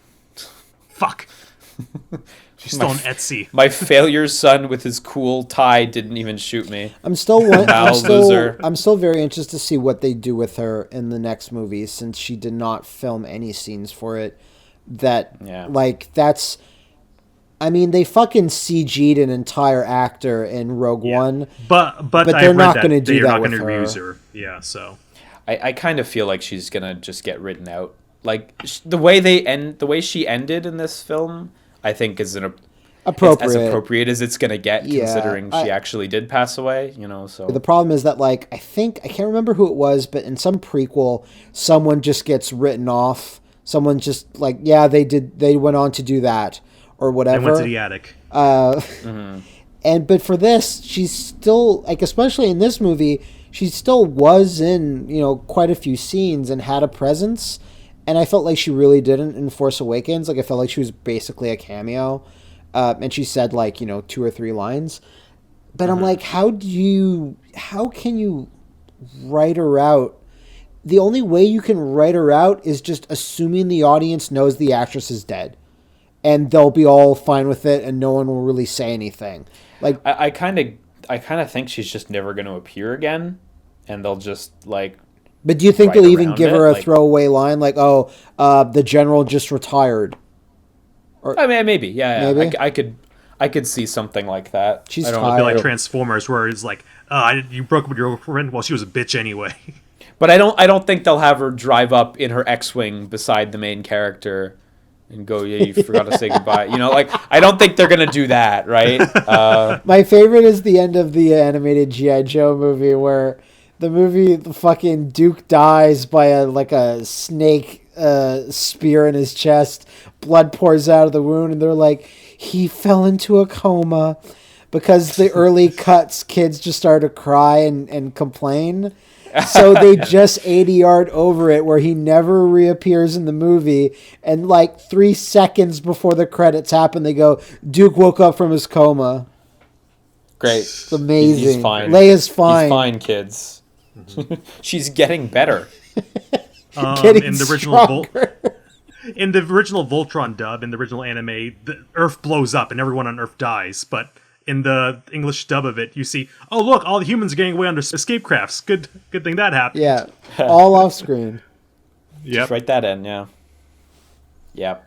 Okay, let's get these questions finally. 2 people have basically asked the same thing. Whack the King and Hoss Daly's asks, how did you feel about Rey being a nobody? And were you let down by any revelations of who Snoke or who Rey's parents were? I'm honestly fine with Rey just being a nobody, because they spent so much time like tying everyone together in some like coincidental knot, basically. Yeah, But the Force is mysterious. I'm okay with that too. Having Rey be anyone's child would really just be a huge retread of Luke, because that's Luke's entire twist. Yeah, is I am your father. Oh no, no matter who Rey's parent would be, whether it be a nice guy or a bad guy, you'd get there and you'd be like, oh, okay. It would be like too much of a retread, so I'm really okay with it being nobody. And by nobody, I mean like the answer of nobody / they don't fucking matter. Yeah. Because that's kind of been her theme of like she doesn't know where she fits in the galaxy, and she kind of feels like she has a bigger destiny, like she's some offspring of someone important. Yeah, like she's meant for something greater, but there's no proof of that. So I hope that J.J. Abrams and co. are able to kind of cement her in the third one, and in the 9th episode, and like make it demonstrable that she has found her place and that there's more to it than all that's been now. Because like now it was like, okay, well, she's from Sand Planet and she moves real fast doing stuff in space when she needs to. So she's kind of shallow right now compared to Luke even. So I think they've got their work cut out trying to really give her something meaningful in the last film. But I don't feel disappointed by the answer of like, doesn't matter, or they're nobody. For Snoke, I do feel like he got buried a little. Where again, like, Snoke is the director of the First Order, as we are to believe. And director. I suppose, yeah. The producer. The producer, the executive producer of the First Order. The Kickstarter backer. He backed at the $10,000 level. He got to have a dinner with Kylo. But we are led to believe that he's in charge and he's making the calls, right? But we never really get to see him making calls. Yeah, like we can assume that everything he did was his call. Yeah. We never really get to see like his big plan, his vision. We don't really see it. And I guess specifically, it's really unclear how his vision differs from Kylo's at this specific point in time. Right. Like maybe the ninth movie will make it very clear early on that there's a difference, but after what we saw of Kylo closing out the film, I don't think I knew enough about Snoke to be able to meaningfully say that it's different from Kylo's I agree. direction. He's And gonna so get them spider legs like Darth Maul. I was just thinking yeah, that. those are good. He Those are good. he got cut in the exact same place where he can just get the Darth Maul legs. He can just come back. Maybe that's a good twist. I don't know. Technically, he can come back from the dead like Grievous did. So Yeah, I don't know. Or You know, Leia. He'll come back and he's like, I'm Rey's dad. I'd say I'm also spiders now. getting cut off at the hips, whatever, you have a better chance of coming back from that in the Star Wars universe than if you get fucking launched out into space for over like 20 seconds or however long Leia was out there. Like, you're fucked if you're out in space. Yeah, Like even instantly. Palpatine and the non-existent stuff now had like multiple body clones, and he just moved his spirit. Yeah, just get a like Bison clone. did. I'd be amazed if Snoke doesn't have like 1,000 clones.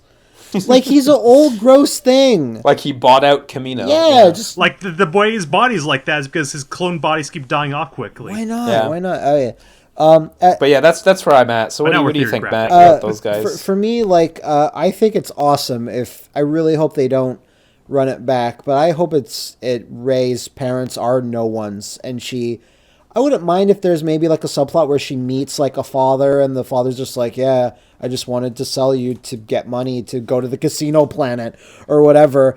I think Rey finding out that she's not from any special bloodline is really cool, and it's different than Luke, and it's different from heroes in a lot of fiction. Usually, like, you're the chosen one because of this or that, but no, you're just really attuned to the Force because the Force is mysterious and we don't know. That's it. It's interesting to have a character find out you're not really special. I mean, you are, but you're just it's just life, you know. What Like can we I say?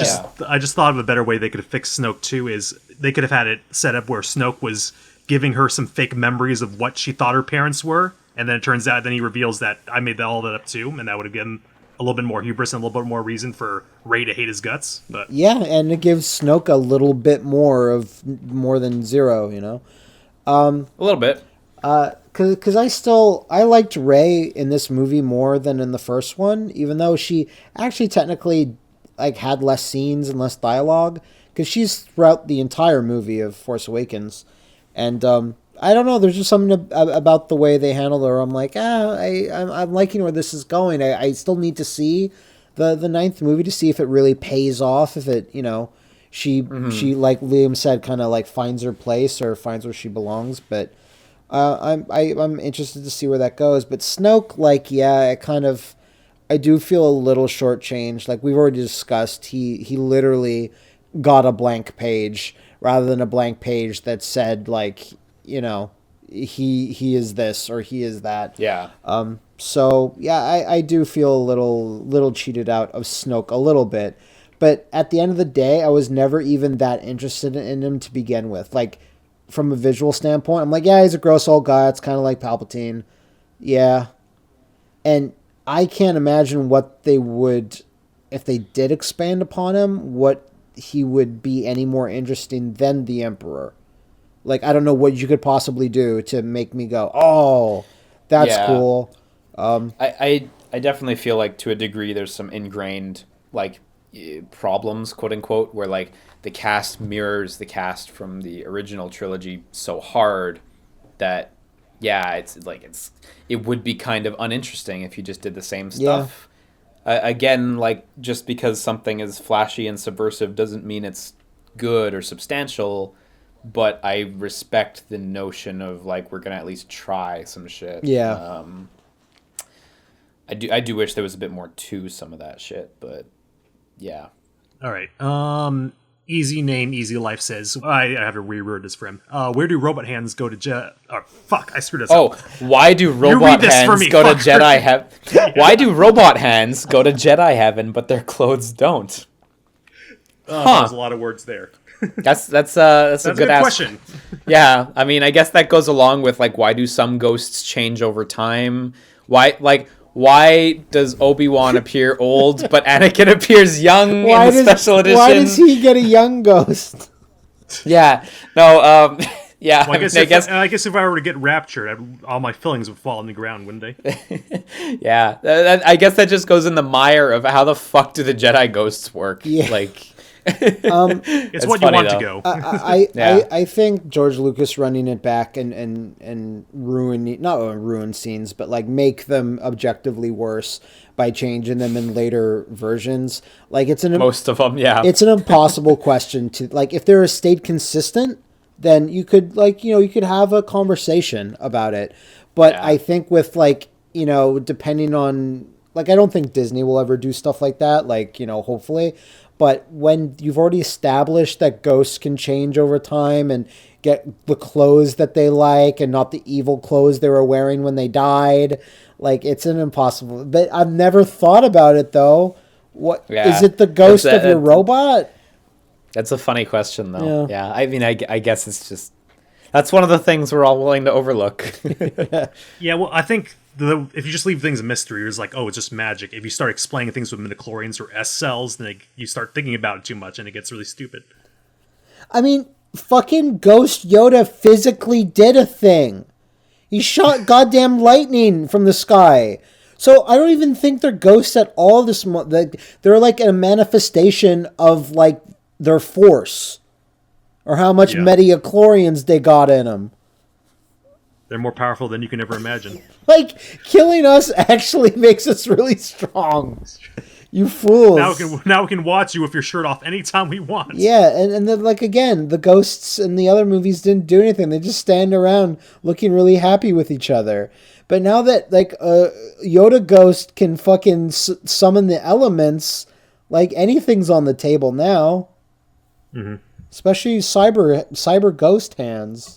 Well, I mean, Darth Plagueis, Darth Bane, is his ghost lives in a tomb and scares people that comes by in the animated series. I didn't see that far. That's awesome. Boo! Yoda goes to his crypt and he comes out, I made the rule of 2. And then Yoda says, oh, you're dead, you are. And he's like, no, and he goes back into crypt. Okay. It's a funny series. Great. Okay. Hating since 87 says you can pick one wrestler to be a Jedi and one to be a Sith in the upcoming spin-off trilogy. Who are you going with? John Cena is the main character. Of course, Jedi, you'd say that, Leah. And Shinsuke Nakamura is the Sith Lord.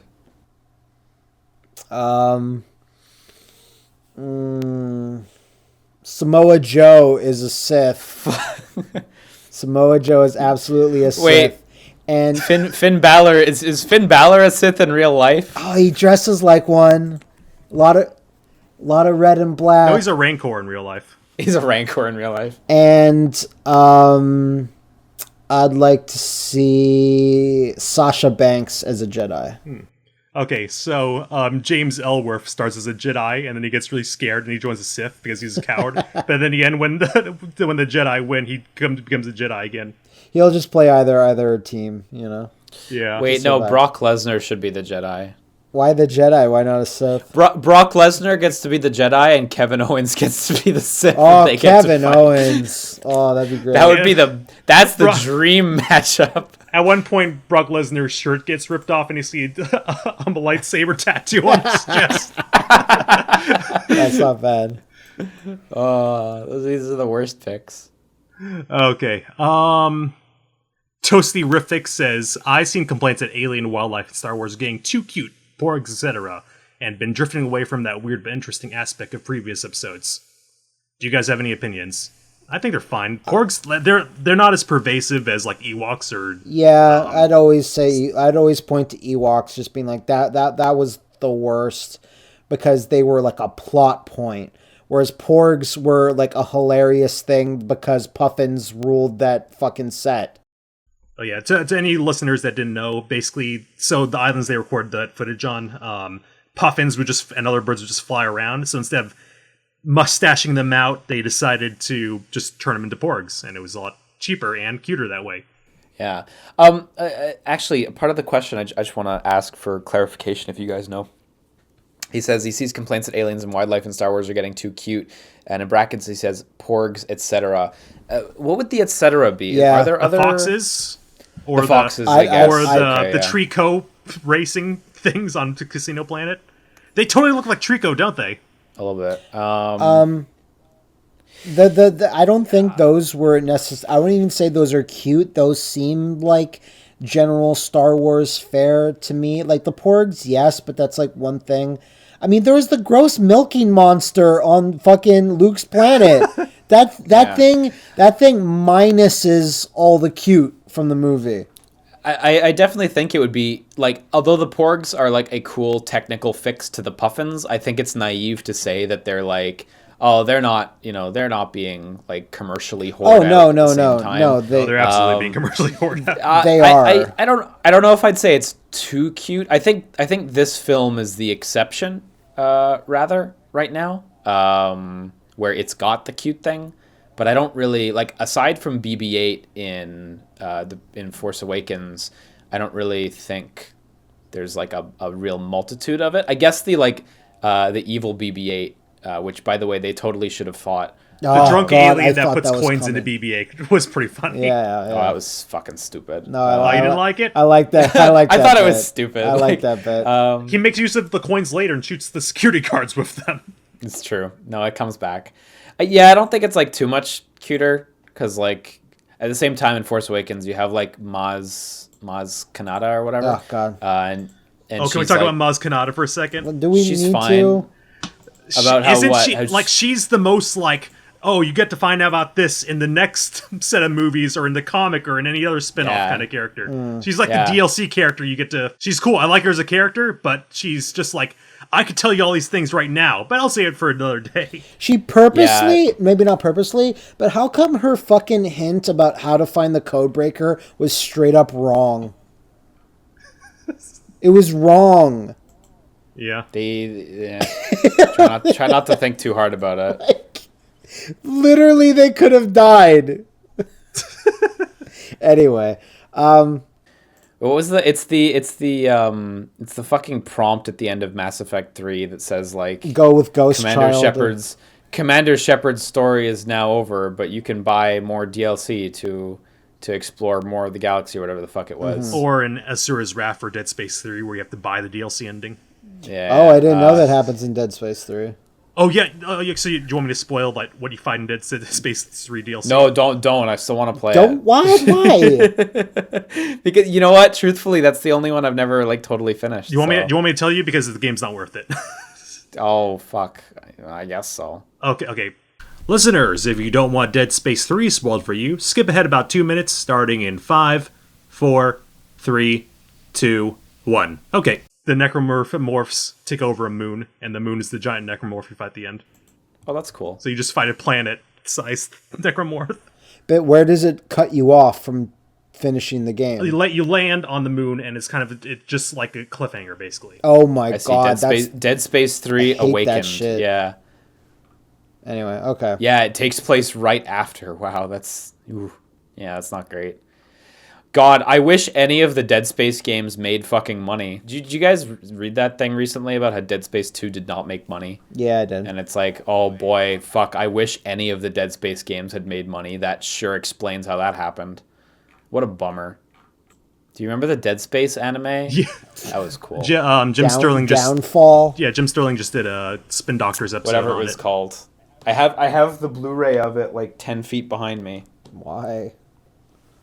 Because it's next to your Dante's Inferno anime? As actually next to Resident Evil Degeneration. But not next to your Dante's Inferno anime. No, that one really wasn't as good. Okay. I'd sooner rewatch Love Hina than the Dante's Inferno anime. I like little bits of Love Hina, not the dub. But everyone likes little bits of Love Hina. Who's your favorite girl? None of them. Okay. Hina's All right, Inferno. I can't emphasize how much I'm really not into Love Hina. Okay. Art of Saw says, "What color would your lightsaber be? And would it have something cool on it, like Darth Maul's twin blade?" I just want a purple one, like Samuel L. Jackson. Everyone's about the purple one. I was like, It's cool. I don't know. It never struck me as cool. I was like, eh. I always thought it was lame. It's like, Yeah. oh, he's black, so you're giving him a purple one. Well, what does that purple have to do with black? It doesn't. It's But isn't it Samuel L. Jackson good color demanded that he coordination. have a purple Yeah, one? he picked it. Yeah, he wanted the purple one. He wanted to be different. Okay. it's so stupid. I actually don't really care that much. Like, Yeah. if I was to say anything, I like Sith Red. But other than that, like, yeah, Yeah, the blue and the green ones are all perfectly good. I got no issue with any of them. yeah. All right. Luke Pagler says Porgs, Volptexes. I guess those are the foxes, or the caretakers, which are the fish. Yeah, nuns. the fish I love nuns. the fish nuns. They had a lot.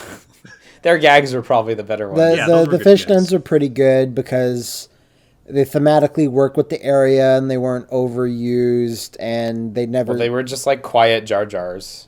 Like, if you want like good timeless humor, just silent stuff that you can universally understand is always Yeah, pretty good. that's true. Yeah, I like Yeah. the fish nuns.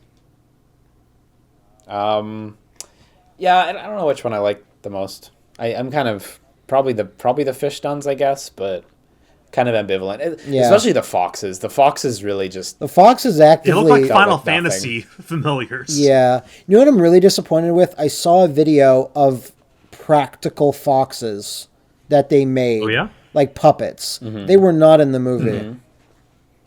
I was looking at every scene that they were in. I'm like, nope. That's not them. Yeah. CG. And I'm like, damn it. Do you think those foxes are covered in salt because they look like they were covered in ice? They're supposed to be covered in ice. In the video I saw, I'm like, they're from this They're- harsh, like, ice planet. I'm like, cool. Okay, that probably helps tricked me too of thinking that was an ice planet. Exactly, me too. Okay, Kagar 1998 says, "Is the Last Jedi is being called the worst bit of Star Wars media? If you don't agree, what would you say it is? The Christmas special or the prequels? In my opinion, yeah. The Phantom Menace is really fucking bad. Oh, you don't Like- need to watch it. You can just start from episode 2. No, I implore you, go watch the Phantom Menace because I think it's way worse than this. Christmas special. I don't know if that's still canon or anything. It is. The CG But, the CG movie, the theatrical CG movie. Is the Clone Wars CG movie still canon? Yeah. Yeah. Yes. That's a fucking piece of shit. Yeah. That leads into the TV show and Rebels. So That movie was fucking awful. So, I really don't think it's the worst either among the canon or non-canon. things. like Yeah. Last Jedi is still better than all of the prequels and the CG movie. Probably not the Christmas special. Then again, I've never sat through all of it, but like it's easily Matt, next time we hang out, we have to watch it. We have to watch Yeah. it because I want you to experience that shit. it's easily better than all that stuff. Is The Last Jedi better than any of the original prequels, the original trilogy? No, I don't think so. Yeah. To be honest, I kind of like The Last Jedi more than Rogue One as well. Oh 'Cause shit! Rogue One, Yeah, I forgot about Rogue One. I like it better than Rogue One as well.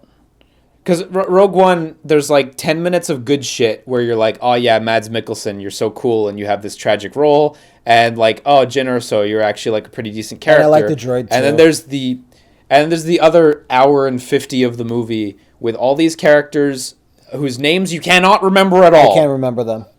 None of them. Not the Hispanic dude, not the cool fighter dude, not the guy with the. You can't remember any of them. It's not That's why possible. I call him to Donnie Yen, because he's Donnie Yen. Yeah, and those are the fucking Peace Walker of Star Wars. Oof. You don't need to know what happens to Big Boss. We don't need to know. It actually makes We Big know. Boss cooler not to know. Yeah. Oh god, there's some stuff in 5 that's really cool, but I don't know if it was worth it. So yeah. Okay, we have 2 non-Star Wars questions, and surprised they're about anime. Moosh Shuji, sorry if I mispronounced that, says, "What's your favorite sci-fi, anime, cartoon, live-action show, movie, game, franchise, whatever? Why? So sci-fi. Just what's your favorite thing that's sci-fi? What is it, Thomas? Go ahead. I have to think about it. You have to give me Damn a it! second. You didn't think about this. Mobile You had Suit prep Gundam. time. Mobile Suit Gundam. I love everything about it. Probably more convoluted than Star Wars, and steals a lot of stuff from Star Wars too. So it's challenging because I think the question's looking for like space shit. Because if I had to say sci-fi, I would go for I would have to gravitate towards my favorites and go for like Nier or something. But in regards to like space shit, which I think is what it's looking for, I'd probably say Dead Space actually. I would say the Alien and Predator universes, not like the AVP movies or anything, but I think the concept that both those universes exist and maybe separately, and me just liking both. My favorite thing of that entire like sector of media is a thing that hasn't been like animated or dramatized. It's the comic book storyline Fire and Stone, which brings together Prometheus, Aliens, and Predator, and works. It's a really good story that like fits in, and I was blown away with it. Like I was just like, holy shit, they actually did it. Like a Predator sees an engineer and a Predator just starts jerking off going, oh, I want to kill that thing. Did you see that guy? He's huge. I'm going to kill that. And I'm just like, yes, of course it would want to do that. And like every motivation of all those different races, like is thematically appropriate, whatever. It's what they should do. So I really like that sector of media and stuff. And Dead Space is up there as well.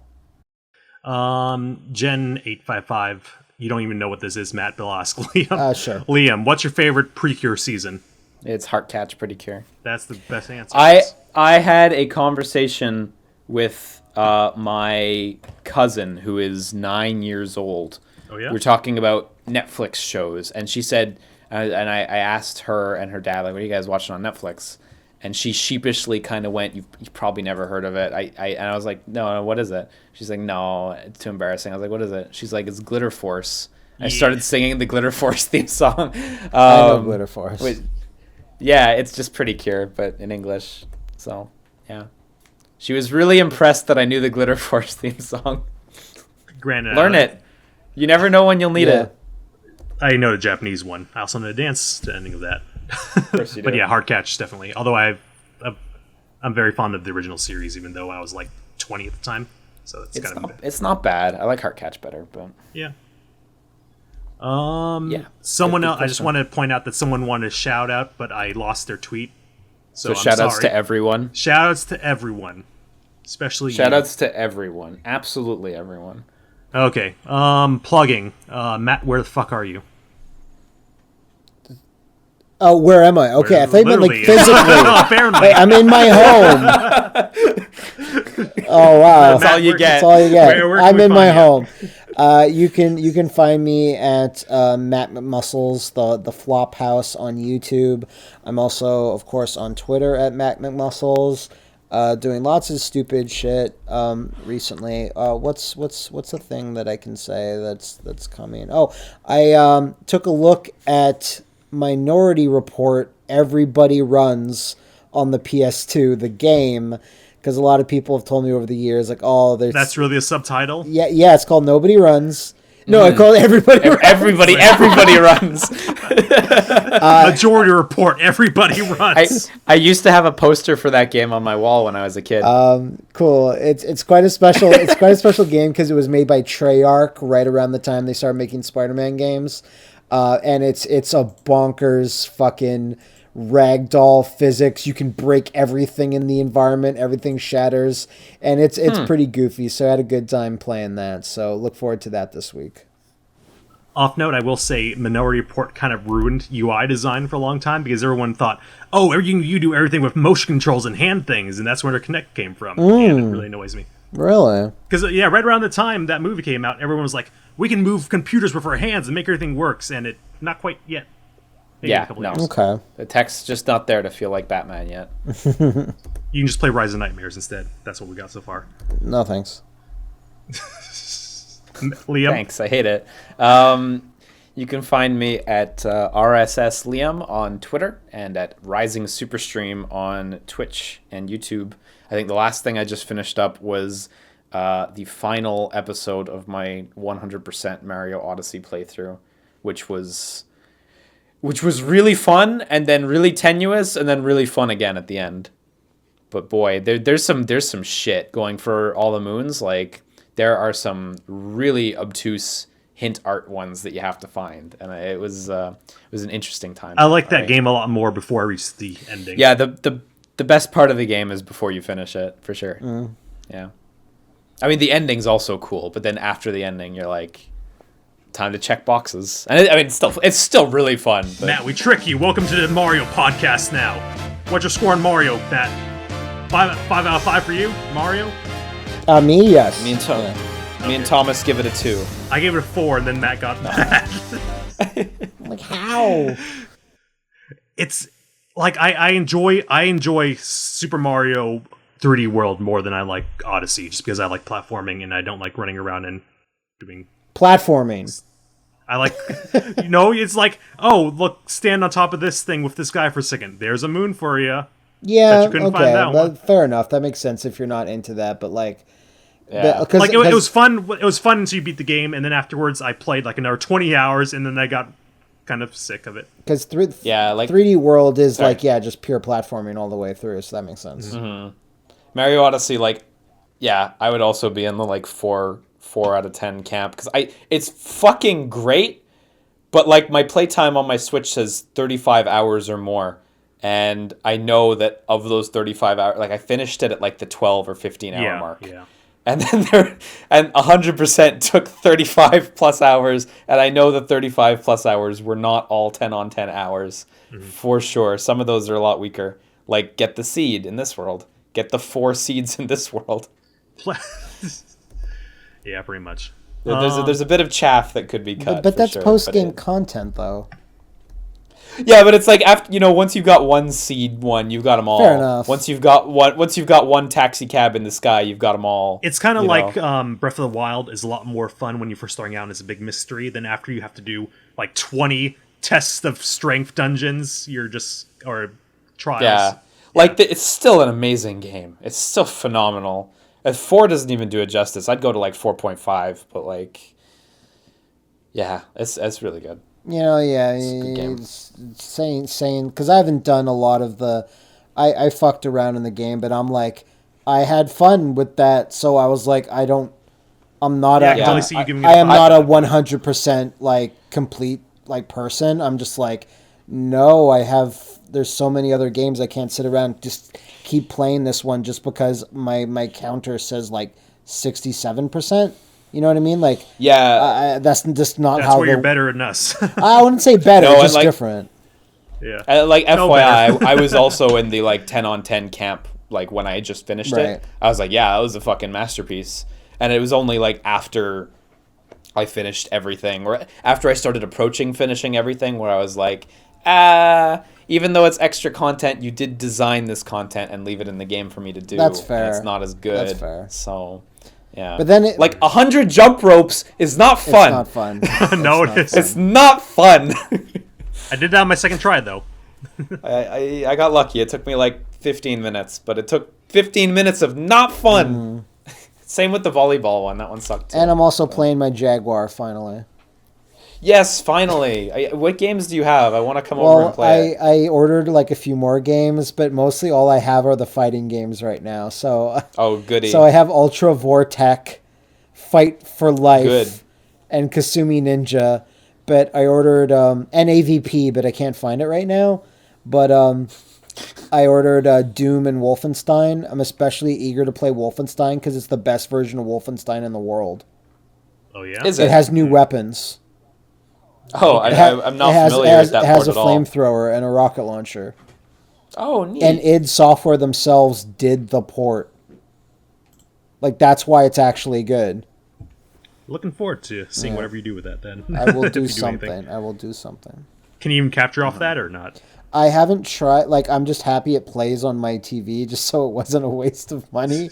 But I haven't actually hooked it up to like an Elgato to see if it plays nice. Well, but if you ever need it, I have the FrameMeister sitting here, and it's super No, I told you a few weeks ago I got one for myself, too. Oh, yeah, it's true. Yeah, well, under your recommendation, so yeah. Now you're both Framemeisters. Yeah. Yeah. Okay, so listeners, next episode, I don't know what we're going to do. Probably, well, I was thinking about doing ukulele with Matt, so we're both making a book club thing to play by the end of the month, probably. Maybe, yeah. And, I started playing it a bit, but I haven't dived in. Like, I haven't passed the point where I stopped on the Xbox version, so I really need to get through it. So, all right, we'll see how it goes. And Liam and I want to do Final Fantasy 15 probably before the PC version launches. I will see you at the Final Fantasy 15. You better have played everything podcast. I have. I've literally I played 20 hours. hours. Oh, not you. I mean, like, listeners. Like, we're gonna spoil Monster of the Deep. You bet your ass. You know? Absolutely. That is a fucking weird plot. You're a hunter that's good at fishing. It's a cool game. Yeah, it's a cool game. All right. Can't wait for the mobile version. Anyway, all right. Thanks for tuning in, listeners. We reached the good end.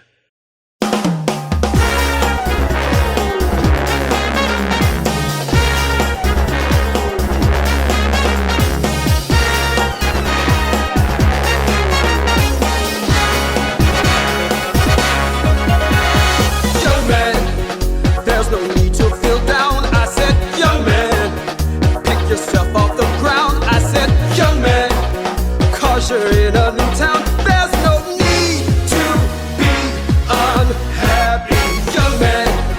I'm your new NCO. I said, young man, let's get ready to go. It's conscription, but I'm sure you will find many ways to have a good time. It's great to be in the Empire today. It's great to be in the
in your boots. I said I was in with the new recruits. I thought I was fighter for the Jedi.